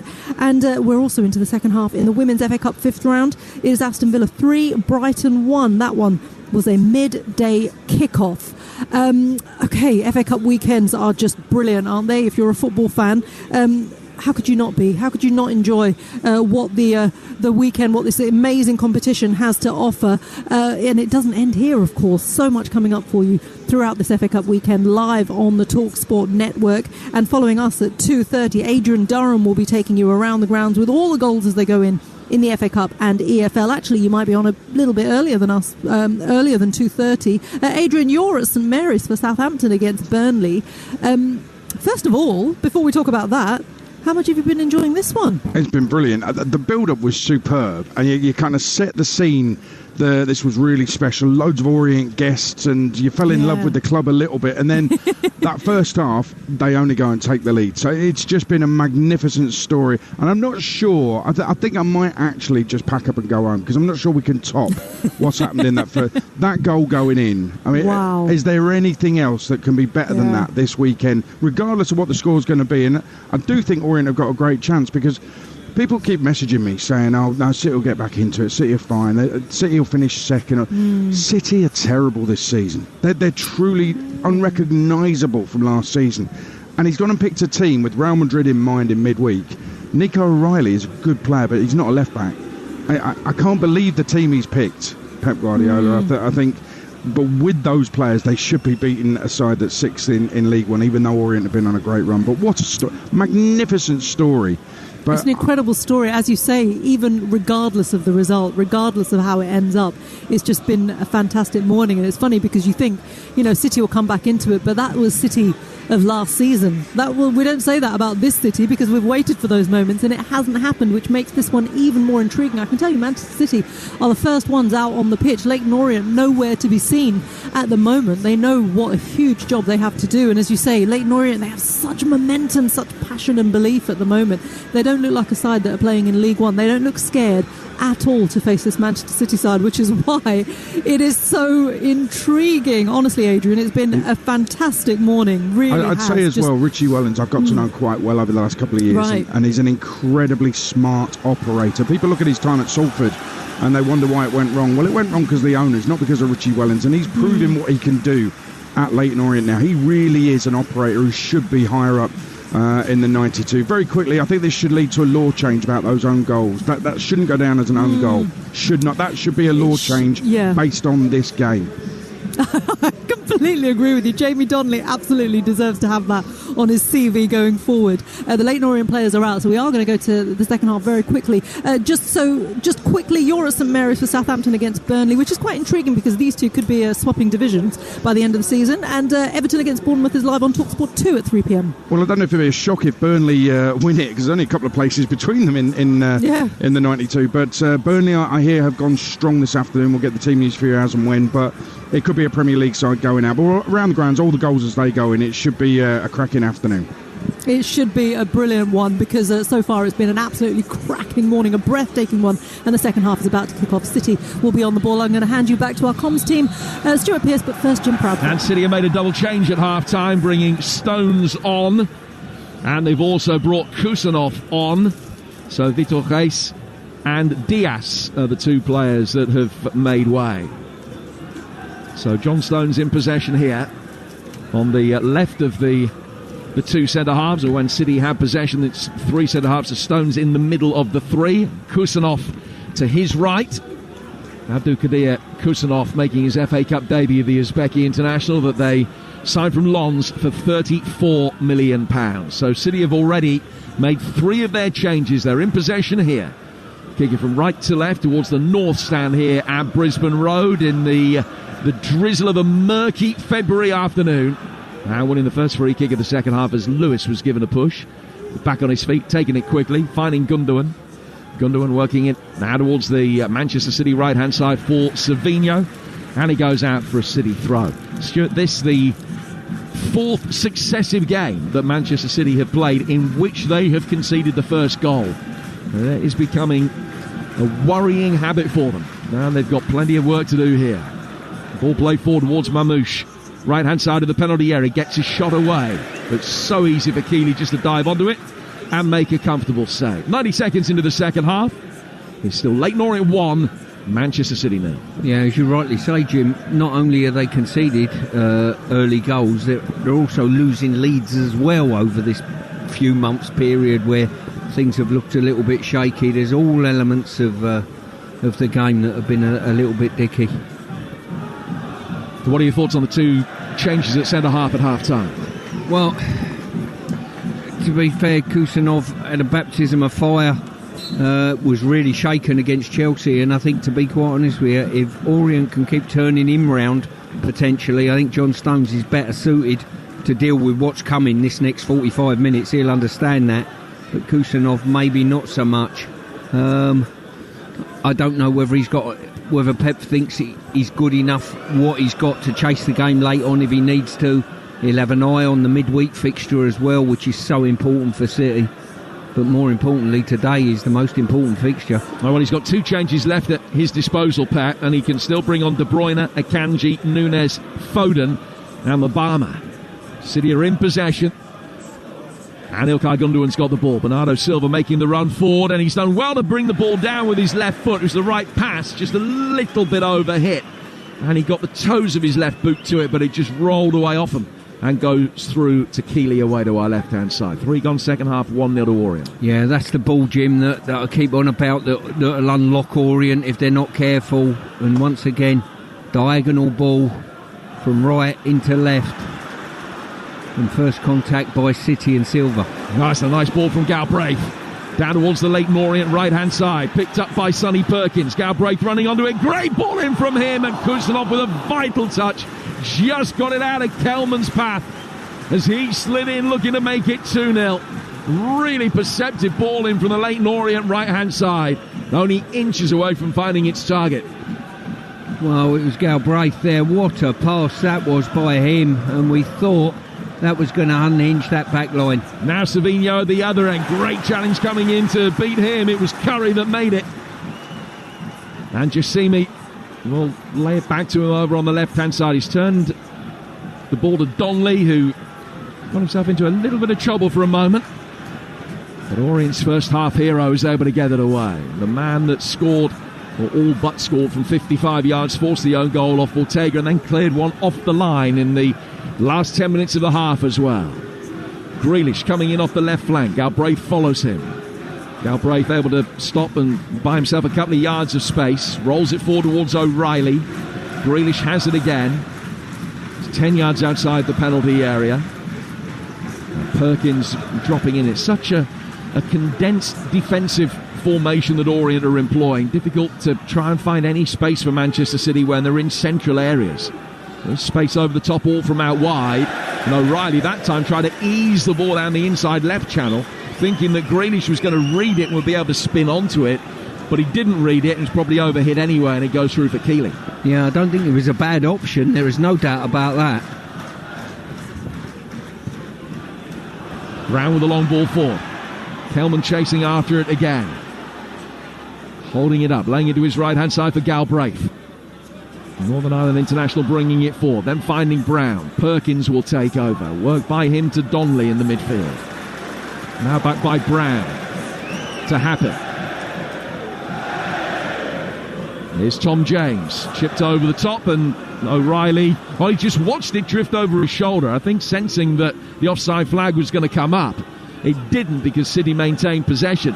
Kelman made no attempt to get to the ball because he knew that he was in an offside position. So still Leyton Orient 1, Manchester City 0.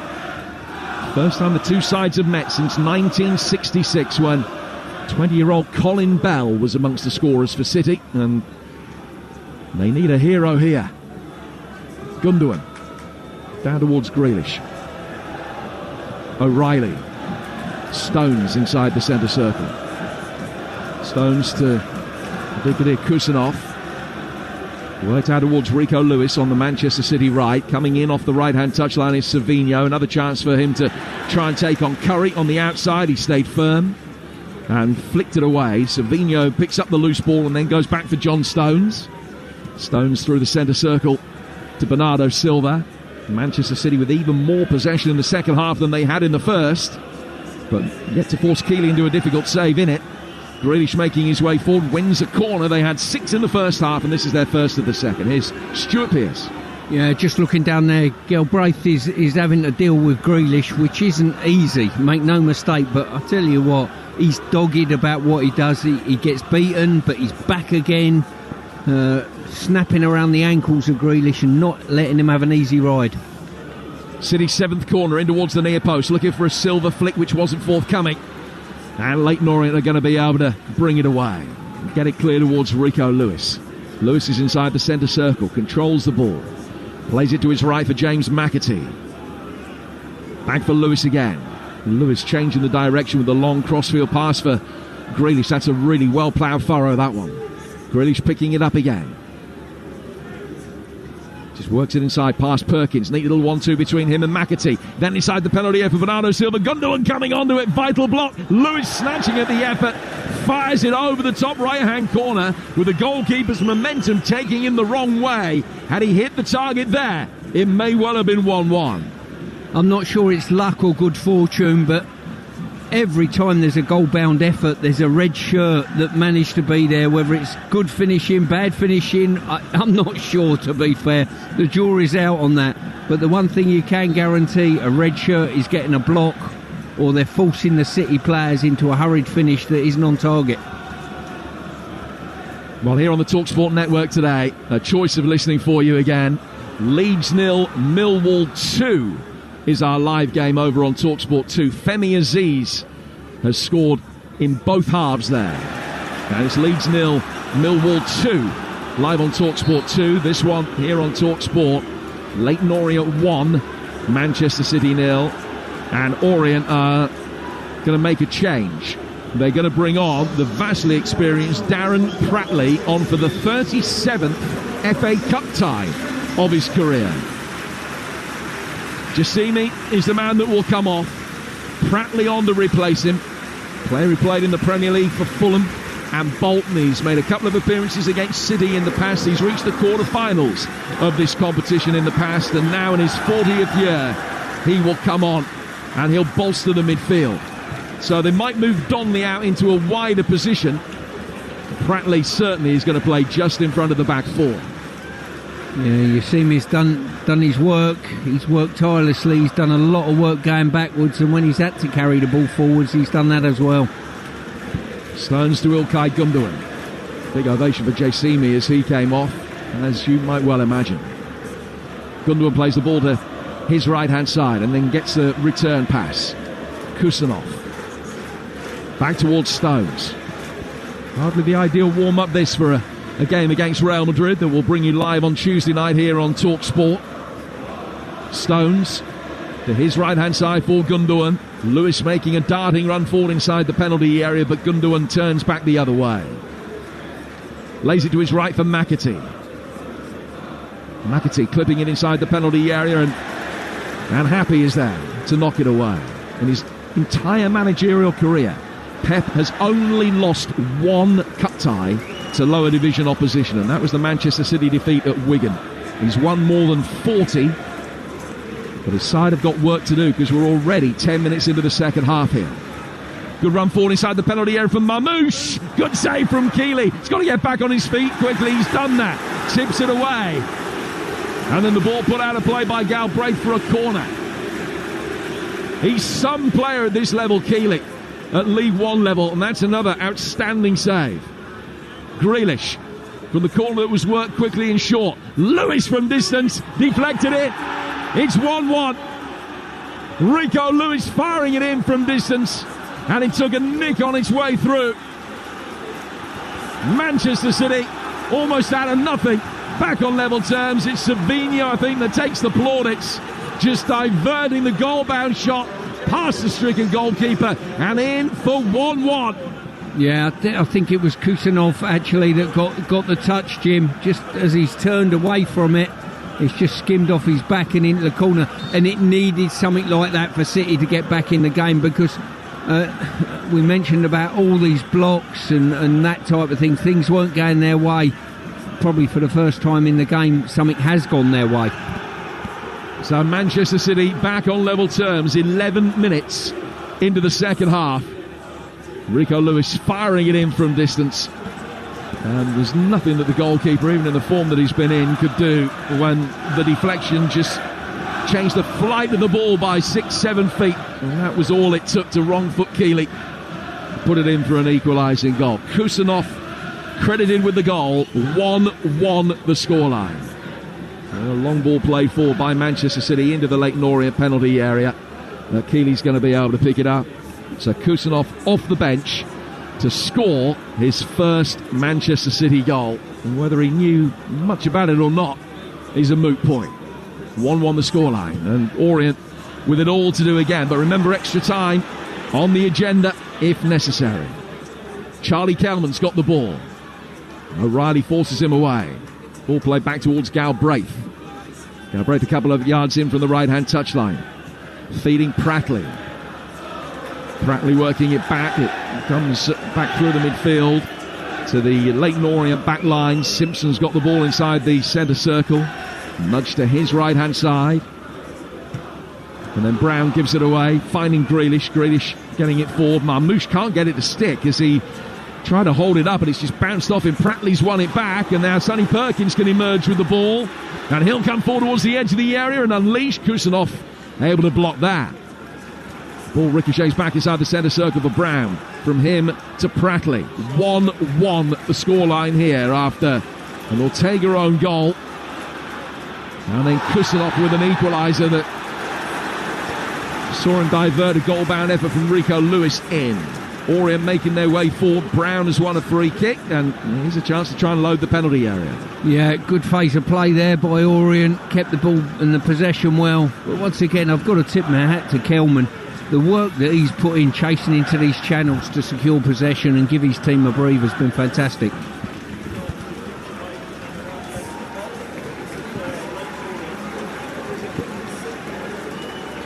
So Manchester City with everybody back inside their penalty area, with the exception of Marmoush, who is standing as the one-man wall. And Ortega's happy that he's got him in the right place. And the position of the ball for the free kick has just been moved. It's going to be a left-footed away-swinging delivery into this very congested penalty area. Brown looking for the flick, and it's only just wide. And it could have been 2-1. Brown making a run across the near post. And Ortega was very grateful to see that one go just past his post and wide. Yeah, awful defending there. First contact's got to be a defender. It wasn't. It was Brown. And we were waiting for the net to ripple, and it just flew past. that far post. I've just seen a replay of the Kusanov goal, and he knew nothing about it whatsoever. He was doing everything he could to get out of the way of it, ducked his left shoulder, and it just brushed his shoulder blade on the way through. It didn't take much of a deflection, but it was enough, and it's 1-1. A little bit of luck that Manchester City will feel that they've been short of in recent weeks and months. So 1-1 the scoreline. İlkay Gündoğan in possession. Plays it to his left-hand side for John Stones. Stones for Gündoğan again. Orient have got, as you would imagine, everybody back behind the ball. McAtee makes a good run. Ball between the lines to find him down by the corner flag. It's dug away. And Galbraith has been everywhere. Kusanov able to win it back. Finding Lewis. Kusanov coming in off the right-hand touchline. Skims one across the ground for John Stones. Stones coming onto that. Nico O'Reilly to his left. And then Jack Grealish to his left. Comes in off the flank. Plays it forward round the corner. And Mamouche's touch is heavy. And the ball rolls over the line and out of play for a goal kick. It's 1-1. Meanwhile, Watford now 2-1 up at Sunderland, with Imran Louza scoring that goal. Sunderland 1, Watford 2. In League One, Charlton hoping to get in the playoffs, as Leyton Orient are 2-0 up now at home to Stevenage. Over on Talksport 2, Millwall leading by 2-0 away at Leeds. Later on today, Birmingham against Newcastle and Brighton Chelsea kicking off at 5:45 and 8 respectively here on Talksport. Talksport 2 this afternoon. Everton against Bournemouth kicks off at 3. 3 games for you on Talksport tomorrow. Blackburn Wolves, Plymouth Liverpool and Villa Spurs. And Palace's trip to Doncaster in round 4 is on Talksport 2 Monday night. Also on Talksport 2 on Tuesday night. Forest down in the West Country to take on Exeter City, whilst Manchester City, that is, take on Real Madrid live on Talksport. Gündoğan. City leading in a moment, potentially McAtee getting onto it, and he's just scooped it wide. I think he's just hit the outside of the post, and they're suggesting Mamouche was fouled. They're asking for a penalty. They're not going to get one. And from the resulting ball, it just dropped down and hit the outside of the post, I think. Well, there's no VAR, but the way that the City players went across and consulted with Darren Bond suggested that they clearly felt that there should be a penalty, and Pep does as well, and he's pacing up and down, and now he looks angrily at the 4th official, Dean Whitestone, in front of us. Orient work it forward here. Kusanov covers the ground in front of Curry, and he's able to put the ball out of play into the Manchester City fans over on the far touchline to give Leyton Orient a throw that Curry himself will take. 62 gone, 1-1. Yeah, because City are comfortable in the build-up. What they're able to do, they put extra bodies into that front line, which it was McAtee on that occasion, was unmarked. I think there was about 3 City players being marked by 2 Orient defenders. 1-1 the score. In comes the throw towards the near post. Happy looking for the flick. Bernardo Silva gets it half clear. Back into the fray. Kelman with the header. But he's just trying to divert it down rather than go for goal. And Ortega was able to come out and get his hands on the ball. And he's bowled it out quickly out towards the right-hand touchline for Rico Lewis. Back from him to İlkay Gündoğan, to Stones inside the centre circle. And now Silva will make his way forward. Orient's home form this season is okay. Nothing better than okay, really. They've been beaten here 7 times. So Riley chips the ball in here. Mamouche heading in down. What did that hit? Big appeals, it hit the arm of Simpson. Ball back for Gündoğan. Shot takes a deflection. Keeley dives to his left. Able to make the save. And then Curry in front of him thrashes it clear and out of play for a throw. I've got to say, the goalkeeper's been wonderful today, hasn't he, Keeley? He really has. Slight deflection on that. The City players are adamant there's another penalty in the offing. Well, Orient will make another change. Sonny Perkins off, and he's going to be replaced here by Brandon Cooper. So a right winger coming off and a centre half coming on. Cooper, the Welshman who scored against Brentford in the League Cup this season. And he'll come on to replace Sonny Perkins. But Keeley has been sensational. We consider that he's, 5th, 6th choice at Tottenham? And the goalkeeping problems that they have had, and he has been ripping it up here. 12 clean sheets this season. And a very important goal to boot in the FA Cup as well. 1-1 the scoreline here. Keeley certainly, you would imagine, with a man of the match as things stand at the moment. Stones is in possession. He's inside the centre circle. You're listening to Leyton Orient, Manchester City in the FA Cup. It's live on Talksport with Carling, the official beer partner of the Emirates FA Cup. 18 plus. Please drink responsibly. Our coverage going right across North America as well on Sirius XM FC. A very good morning to you out there if you're joining us in Canada or the United States. Ilkay Gundogan in possession here in the East End of London. 1-1 the scoreline. Gundogan playing it out towards Kusanov on the right. Back from him towards John Stones. Stones to the left-hand side for Bernardo Silva. Silva can drive forward. Clearance on the edge of the penalty area wasn't the best from Brown. His second clearance was better. Silva's able to pick it up. Comes out for Kusanov. Right-footed ball chipped in. Happy heads that away. Drops over the shoulder of Kelman. Gundogan tries to win it back from him, but Kelman's done well just to divert the ball into space to his right-hand side for Galbraith. And Galbraith goes on a mazy run through the midfield and finds some space, and they almost able to squeeze the ball down the left-hand side for Curry. Round the back of Rico Lewis. The offside flag actually was up. Curry just made his run too early, but that's the pass, as we've been saying on a consistent basis throughout the course of the afternoon, that really can do some damage to Manchester City, and they very nearly executed it again. I just think he tried to be a little bit too precise there. Instead of playing it into the open acres behind the back line, he's tried to bisect it. And just looking at the Orient lineup, Galbraith's moved forward. He's no longer dealing with Grealish now. He's gone to a more advanced right midfield area, but his energy will be vital to them. Yeah, it's 5-4-1 now for Leyton Orient, and when they haven't got the ball, it often becomes a 6 defensively. Grealish playing it forward, a little reverse back heel from McAtee. I think was intended for Grealish. It was closer to Mamouche, but neither could get on the end of it. And the ball is put out of play for a throw that Manchester City have taken quickly. And the last thing they want is this going to extra time, bearing in mind that they've got Real Madrid in, barely 72 hours' time. Stones bringing the ball forward. 1-1 midway through the second half here on Talksport. Ilkay Gundogan to John Stones. Stones to Grealish. Grealish coming forward towards the corner of the penalty area, then trying to inject a little bit of tempo. Galbraith is back there to make life difficult. City winning all the second ball now. O'Reilly. And then Grealish just didn't quite read the flick from Marmouche. And gives him a low five by way of apology. The ball finding its way through for Josh Keeley in the Orient goal again. Yeah, City are getting players that are free in that central area, and little fed passes, a bit cuter, a bit more effective, will get them in.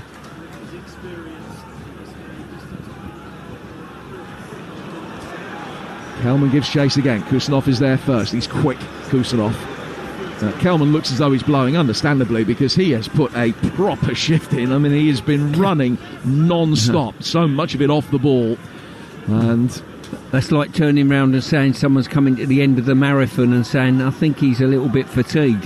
You're damn right he is. Yeah, he's galloped down the channels brilliantly for this team. Yeah, but are they going to be able to get another 20 minutes or so out of him? They've got a couple of attacking options on the bench. They've got the young winger Zek Abiero. I just wonder whether they might be poised to do something. De Bruyne and Foden are going to be coming on for City in a moment. Here's Grealish getting towards the byline, standing up across. Keeley coming out, palmed it away, and then it was cleared in front of him to give Leyton Orient just a little bit of sanctuary. Stones plays it forward again. That Silva loses out. Played forward by James, past him, looking again for the ever-willing Kelman. Donley, man who was the architect of that extraordinary moment in the first half. Lays the ball out towards Galbraith. Long crossfield ball from him goes out to the Leyton Orient left-hand side. And they've won a throw. And again, all the plaudits go to Kelman. I'll tell you what, if Kelman was a racehorse, he'd be a 3-mile 6 chaser over undulating ground and heavy, I'm telling you.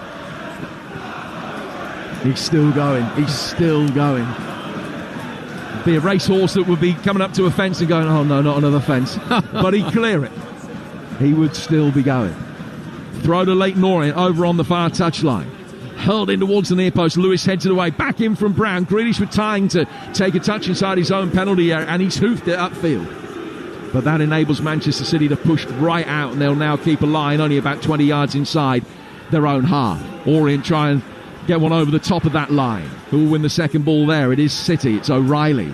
Grealish stretches up his right foot to try and bring the ball down. He can't, and Galbraith is the beneficiary of that. He makes his way forward towards the edge of the area, pokes it to his right-hand side for Donnelly. Donnelly pulled back. James drives it in. Grealish turned, and the ball smacked him firmly up the rear. And it comes back out towards Donnelly again. Donnelly down towards Tom James. The Welshman who's got a brief bit of Premier League experience earlier in his career with Cardiff. Back for Happy. Happy to his left-hand side for Simpson. Long ball diverted forward from him. Playing on the left of the three centre-halves now for Orient. O'Reilly waiting, and Galbraith did everything he could to give him as little time as possible, but City is still able to bring it away. Silva working it wide for Rico Lewis.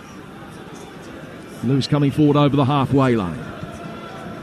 Gundogan takes over now on the edge of the centre circle. Diverts the ball slightly behind square to his left-hand side for Stones. John Stones coming forward in his white boots and just gesticulating to Nico O'Reilly where he wanted the run to be made. Grealish then picks up the ball. He can't find a way past James on this near touchline.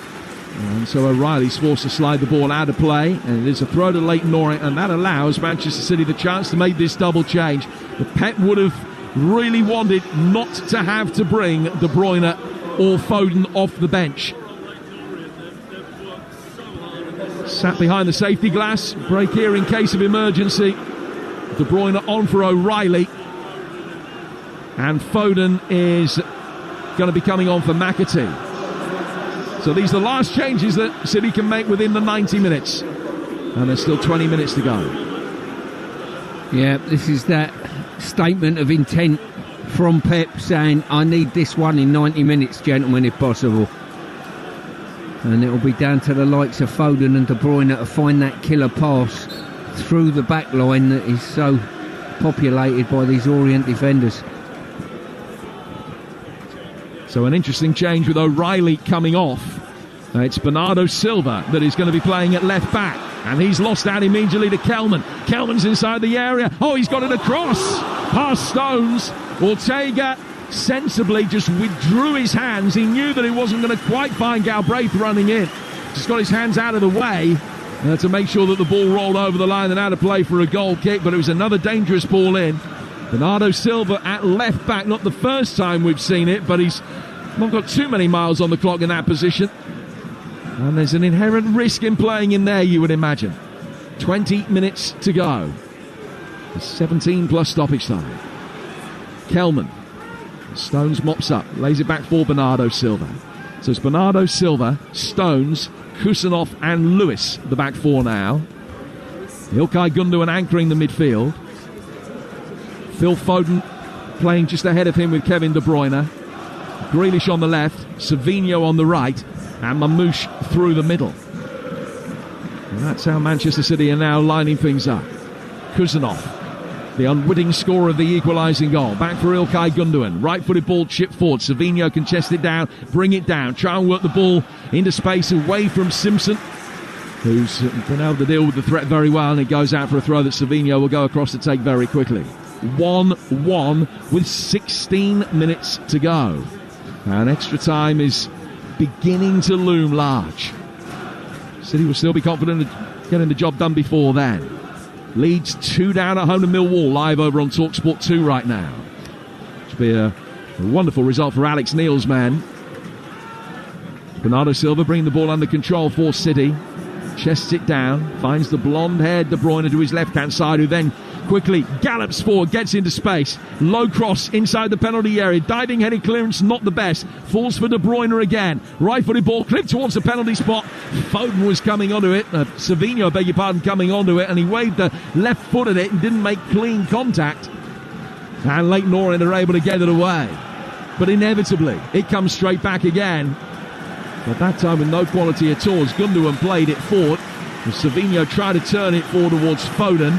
And Gundogan, in dismay, just looked across and put his hands out to Pep Guardiola as if to say, look what we're having to try and deal with. A little bit of dissent in the City ranks. Yeah, and plenty more volume from the Orient fans. Thanks Jim, we've got two sides of this game now. Concentration from Orient's point of view.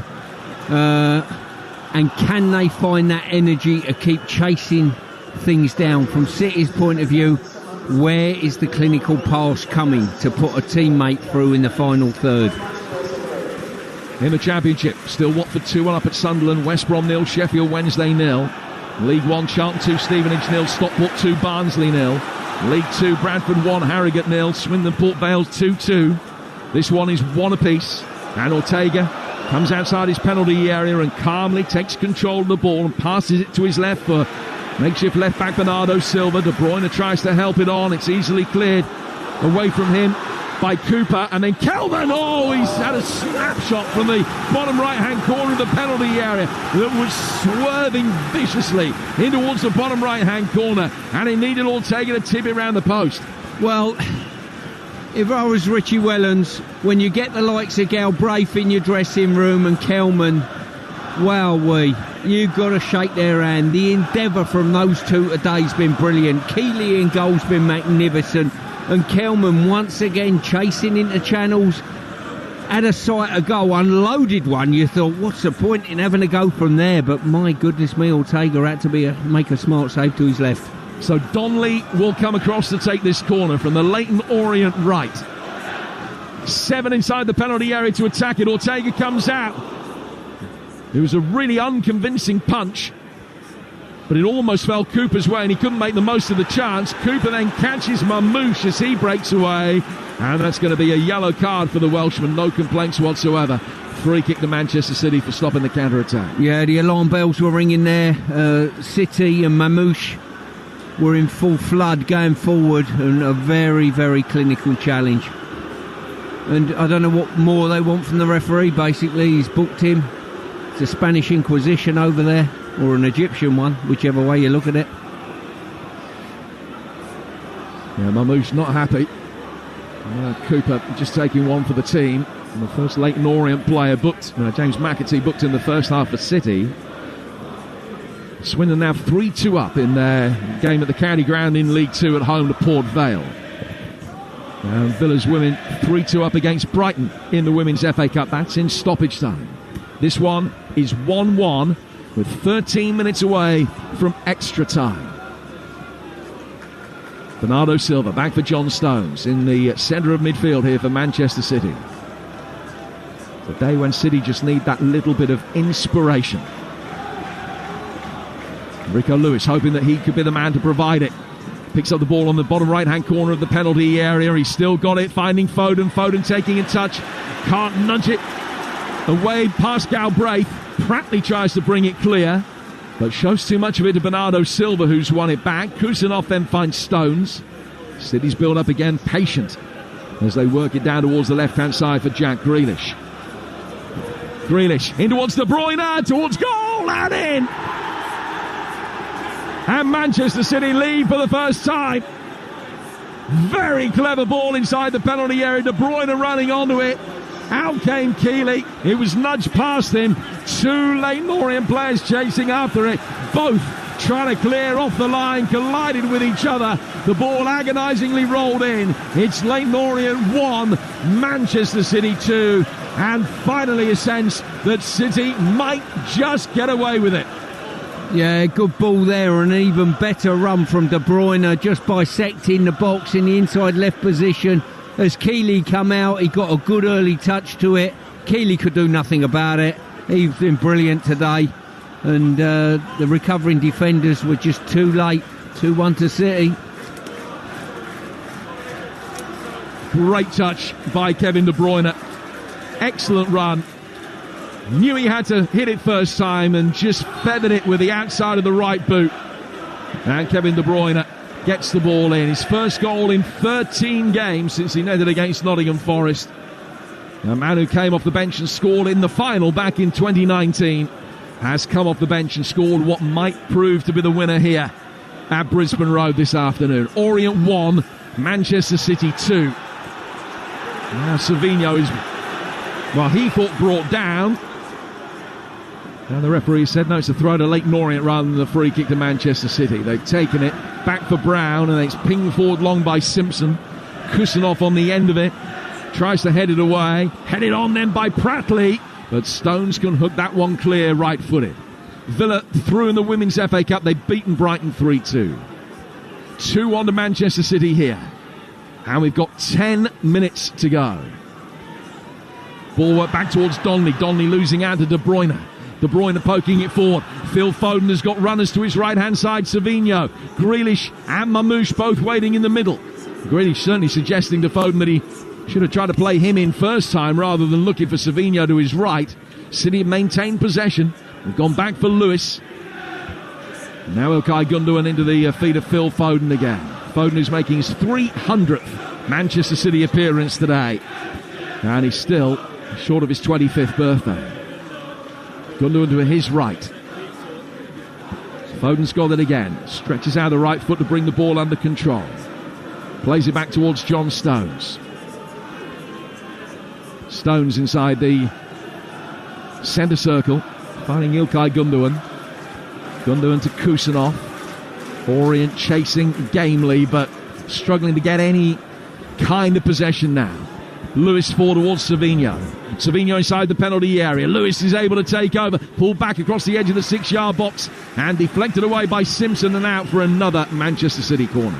Yeah, Jack Simpson's absolutely on his knees there at the moment. Just looking at him. He's bent over double trying to suck some air in. But it's City at the moment. They'll be happy to keep the ball. They'll keep probing going forward. But have Orient got a last hurrah? So a corner that Manchester City will take on the right flank, leading 2-1. Third goal surely lights out for Leyton Orient. Donley heads away at the near post and finds Galbraith, who found a yard of pace there. He did brilliantly, then nudges the ball back past Phil Foden and buys himself a couple of seconds in doing so. Finds Brown.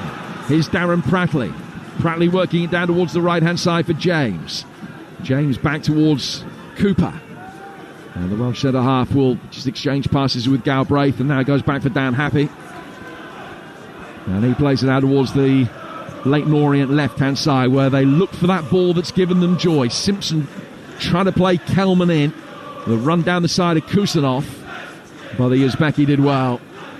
And Manchester City have got the ball under control again with the left-back Bernardo Silva. 2-1 they lead in a game in which they trailed for 40 minutes to one of the most spectacular FA Cup goals you could wish to see. Looked like a good shot for handball against Kusanov there. Play goes on. Lewis down towards Savinho. Savinho with a left-footed crossfield delivery that Grealish has got under control. Grealish on the edge of the penalty area. De Bruyne on the overlap for him.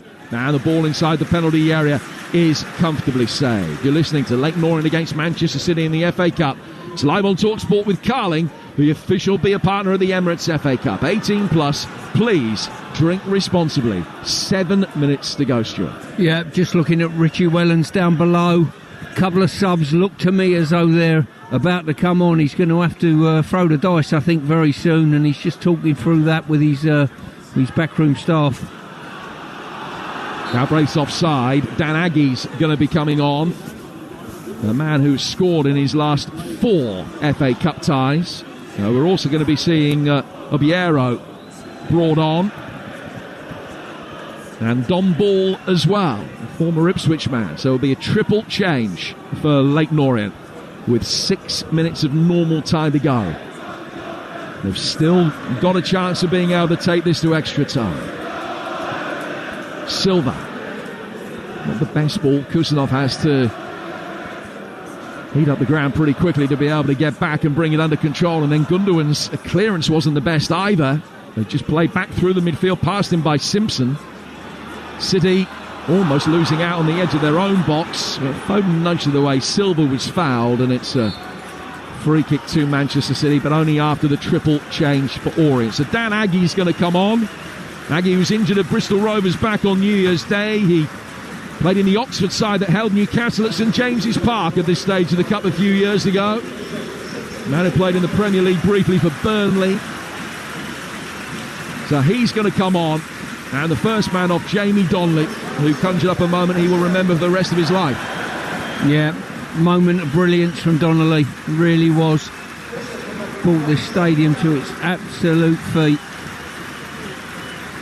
And at this moment in time, they need inspiration from these three subs coming on. They need energy, they need drive. Can they force City into doing some defending? So Brown comes off, and Dom Ball, who's a big Man United fan as a boy, comes on. And the last player to make way is Galbraith. I'll tell you what, he's been magnificent, Galbraith, today. His energy and drive and everything that he's done has been brilliant. Zecobiero is on for him, the teenager. So a triple change.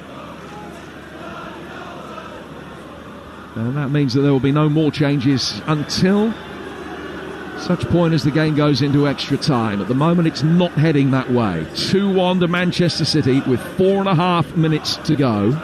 Still Leeds 0, Millwall 2 over on Talksport 2 with just a couple of minutes of normal time to go.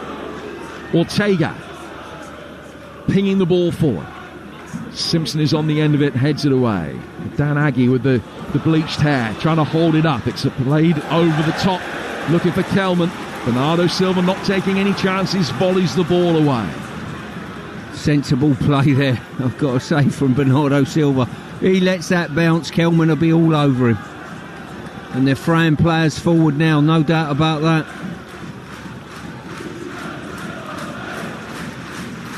Great noise from the Orient fans. Fingernails been bitten in the Manchester City contingent. Tom James hurling this throw inside the penalty area. De Bruyne heads it away. It was a shot from Cooper towards goal. It didn't get further than the edge of the 6-yard box. Pratley now on the turn. Oh, that was close. It's gone over the bar. And Ortega maybe had it covered. But he rolled back the years there as he swiveled and hit one from distance.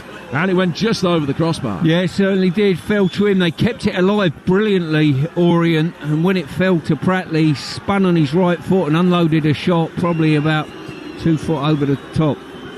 3 minutes of normal time to go. Manchester City leading by 2-1. Kusanov and De Bruyne, after Donnelly had a 55-yard effort come back off the bar, and then Ortega to give Leyton Orient a first half lead. Stones heads the ball away. Leyton Orient having more possession now than at any stage since the first 5 or 6 minutes of the game when they came out of the trap so quick.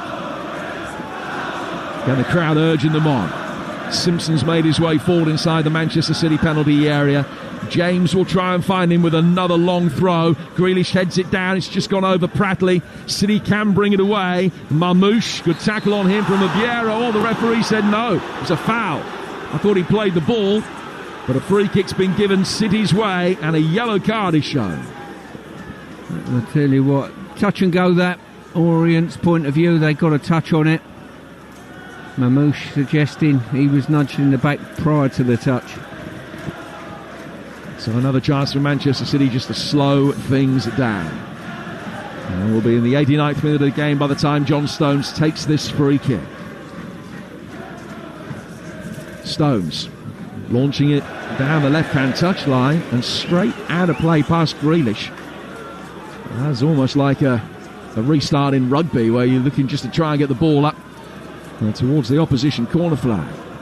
James taking the throw for Orient, which very nearly didn't go in at all. Aggie heading it on. Stones repelling it. De Bruyne back from Bernardo Silva. Cooper gets the ball to James. Another high ball for Orient to try and make something happen. It was headed on by Curry but diverted by Stones. Back to his goalkeeper. And City are now a minute plus stoppage time away.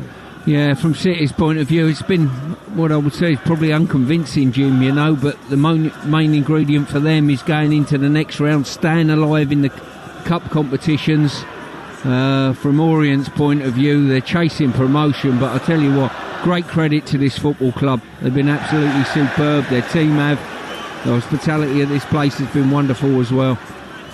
Yeah, a day that they won't forget, but a result that's not going to get them any further in the FA Cup as things stand. But Mamouche has given a free kick away, a soft one, leaning into the back of the neck of Cooper. And as the game is just about to tick into stoppage time, James has the chance to launch one inside the penalty area. And Keeley is on his way. Well, he's done it once. An equaliser in the 9th minute of stoppage time against Oldham in round 2 to take that game to extra time, which they eventually clearly won. And he's forward again. In it comes from James. Oh, a left-footed volley. What a chance that was for Dan Happy. He's missed it. He's run onto it unmarked at the far post.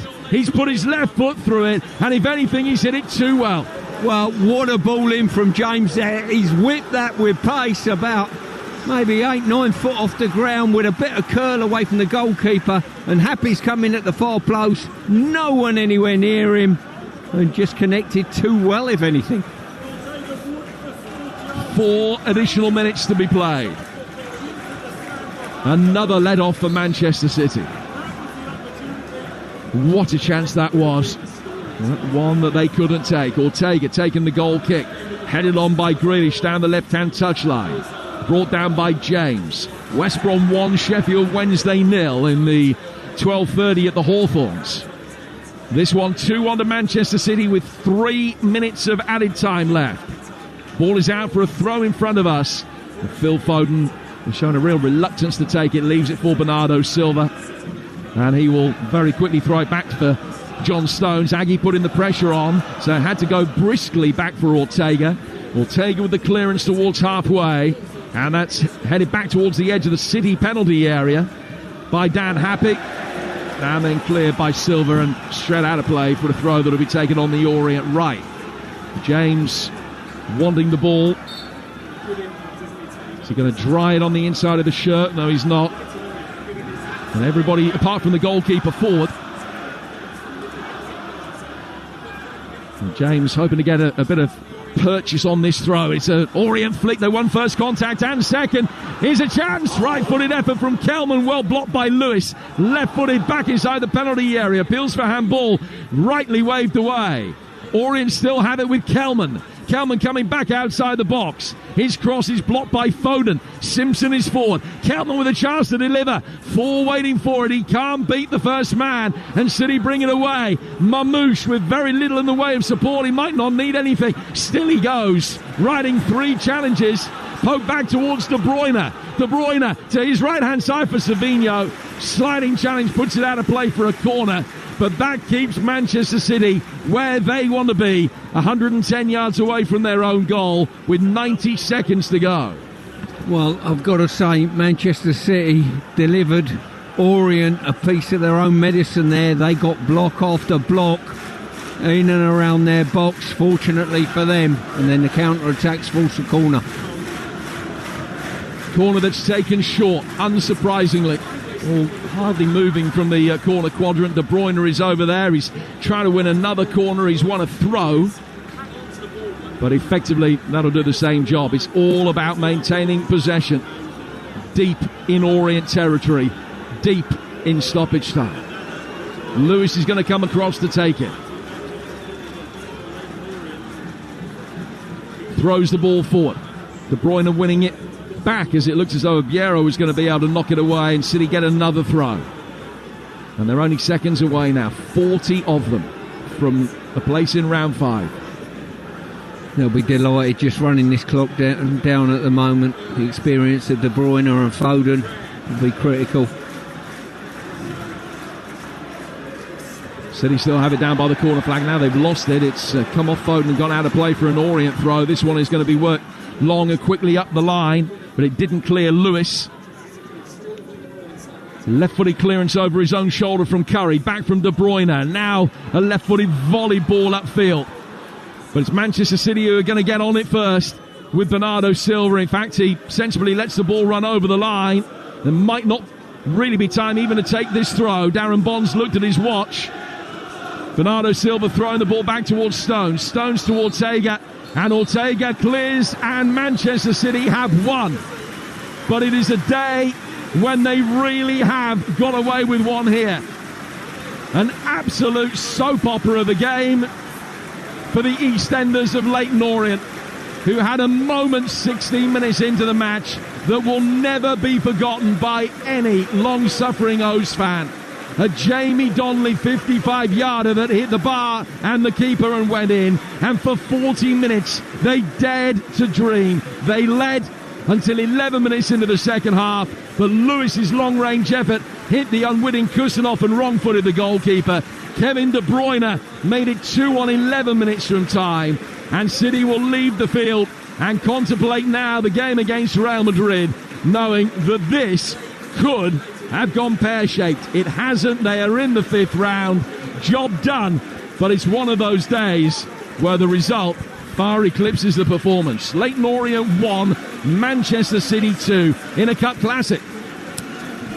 Jim Proudfoot, what a Cup Classic it was. It just had that feel of it. Even pre-match, you could just see the atmosphere building there. You knew there was going to be something special on the pitch today. I don't think any of us expected what we saw in the 16th minute. Jamie Donnelly with that effort from the halfway line. It will be given as an own goal, unfortunately, but it's been an absolutely fantastic day here at Leyton Orient. They will be licking their wounds. They have so much to be proud of, though, because they came here for a fight. They came here with that mentality, and they did that right till the end. The fans have been fantastic. The atmosphere here has been incredible. It had all the makings of a special cup tie, and it ended that way as well. It didn't go in Leyton Orient's favour. It is Manchester City who march on to the 5th round, but they have given us so much entertainment today. You can hear the crowd now. They've been loud and proud for the entire match. And the players are going to do a round of the pitch now. They're going to do a lap across here at Brisbane Road, clapping and thanking their fans for all their tremendous support. It's been a fantastic game. Stuart Pearce, Manchester City are the ones who take the victory and move on to the next round of the FA Cup. They got the job done. Did they deserve it? Well, that is a question. I think both teams probably question marks about City, I would say. I think Orient caused them a lot of problems. Orient on the other side defended brilliantly well. City ended up getting the job done. They could draw to the bench with De Bruyne and Foden and the like to turn the game. We knew that might happen. Now, it's very, very few times you come to a game as a neutral, you really enjoy watching the spectacle. No fans have left this ground. The away fans, the home fans, the manager, Pep's going round. He's getting applauded by the Orient fans. He's getting applauded by the City fans. I just think it's a brilliant occasion for football. We've seen one of the best goals I've ever seen in the FA Cup. We've seen a bit of everything. We nearly saw a giant kill. This game had a bit of everything, and it's been a brilliant, brilliant spectacle for football. It really has, hasn't it? And for the FA Cup, who could ever say that the FA Cup isn't special? It every single weekend throws up something, and Leyton Orient were definitely on the verge of it. Here, as you say, Pep Guardiola's been doing the rounds. The players have gone off the pitch. They know that they're heading off the pitch now. They know that they've probably got away with one, but they've got bigger fish to fry, as Jim rightly said, with the Champions League tie against Real Madrid looming at the Etihad next week, which of course is live on Talksport. The Leyton Orient supporters are not going anywhere, as you said, Stuart Pearce, and the players are still going to continue doing that lap of the pitch. For a side like Leyton Orient, and for the manager, Richie Willens as well, I mean, he wanted to come here with something to prove, with something to show. He's created this incredible bond with this side as well, and it shows in the way that they played, in the way that they acquitted themselves today. Yeah, their work rate was incredible. They won more than their fair share of 50-50 challenges. Kelman at the front and the point of the team was running tirelessly for the team. Galbraith, I thought, was wonderful. Keeley in goal, magnificent. Hape at the heart of defence was fantastic. And right the way through, the club are on the up, Orient, and credit to them for it. The chairman and the owner come to talk to us beforehand and talked about community feel and being part of the community, and everyone's on a level footing. And I think that showed on the pitch. It absolutely did, didn't it? You can still hear, I mean, some of the fans have started to leave and make their way probably to Leyton Station and get on that tube. all the way home, but everyone else is soaking it up. As for Manchester City, just very quickly, Stuart, as I say, they got the job done. They had the big guns that they could bring off the pitch. They're the ones who made the difference in the end. Are you still far from convinced when it comes to Manchester City? 100%. When the ball gets played behind their back line and the opposition are getting on first contact more often than not to build attacks, there's a problem. Orient were doing it to them today, you know. I've seen it time and time again. They'll just be delighted to be in the draw. No doubt about that. They've got a big game coming up against a massive side in Europe. I think there's more questions than answers thrown out today about City, I really do. But credit to them, they've got the game won. You could do no more than win the game. Yeah, and that's exactly what they did. Nigel Travis, the co-owner here of Leyton Orient, told us he's got a surprise for Pep Guardiola. He's got a bottle of Spanish wine waiting for him after the game. I'm sure Pep will enjoy that, and then after that he'll be straight on his way back to Manchester for that huge game next week, of course, in the Champions League against Real Madrid. Here, though, at Leyton Orient, the story is really all about the home side. City may have got the job done. You would probably think that was academic when it came to Manchester City. It was far from it, given what we saw on the pitch and given that goal from Leyton Orient as well. It's been a fantastic day here at Brisbane Road. I think all of us, myself, Stuart Pearce and Jim Proudfoot, have just really enjoyed ourselves, soaked up the atmosphere, welcomed so wonderfully by everyone here at Brisbane Road. This really is a special club. Unfortunately, they won't continue in the FA Cup, but the march and the push for promotion still goes on for them. We wish them all the best in League One for the rest of the season. As for Manchester City, they are through and in the hat for the fifth round of the FA Cup. They're going to be on their way back home. And plenty more FA Cup action coming up for you here live on Talksport. Do stay tuned with us, because our reporter Bradley Hayden will be speaking to both Pep Guardiola and Richie Wellens. You can hear their reactions on Talksport. Don't forget, over on Talksport 2 at 3 p.m, it's Everton against Bournemouth. While here on Talksport, Adrian Durham is up next with Game Day Live. He'll be taking you around the grounds with all the goals as they go in at 3 o'clock in the FA Cup and the EFL. From us, though, what a fantastic occasion. Oh, FA Cup, don't ever change. We absolutely love you. It's been brilliant. Thank you.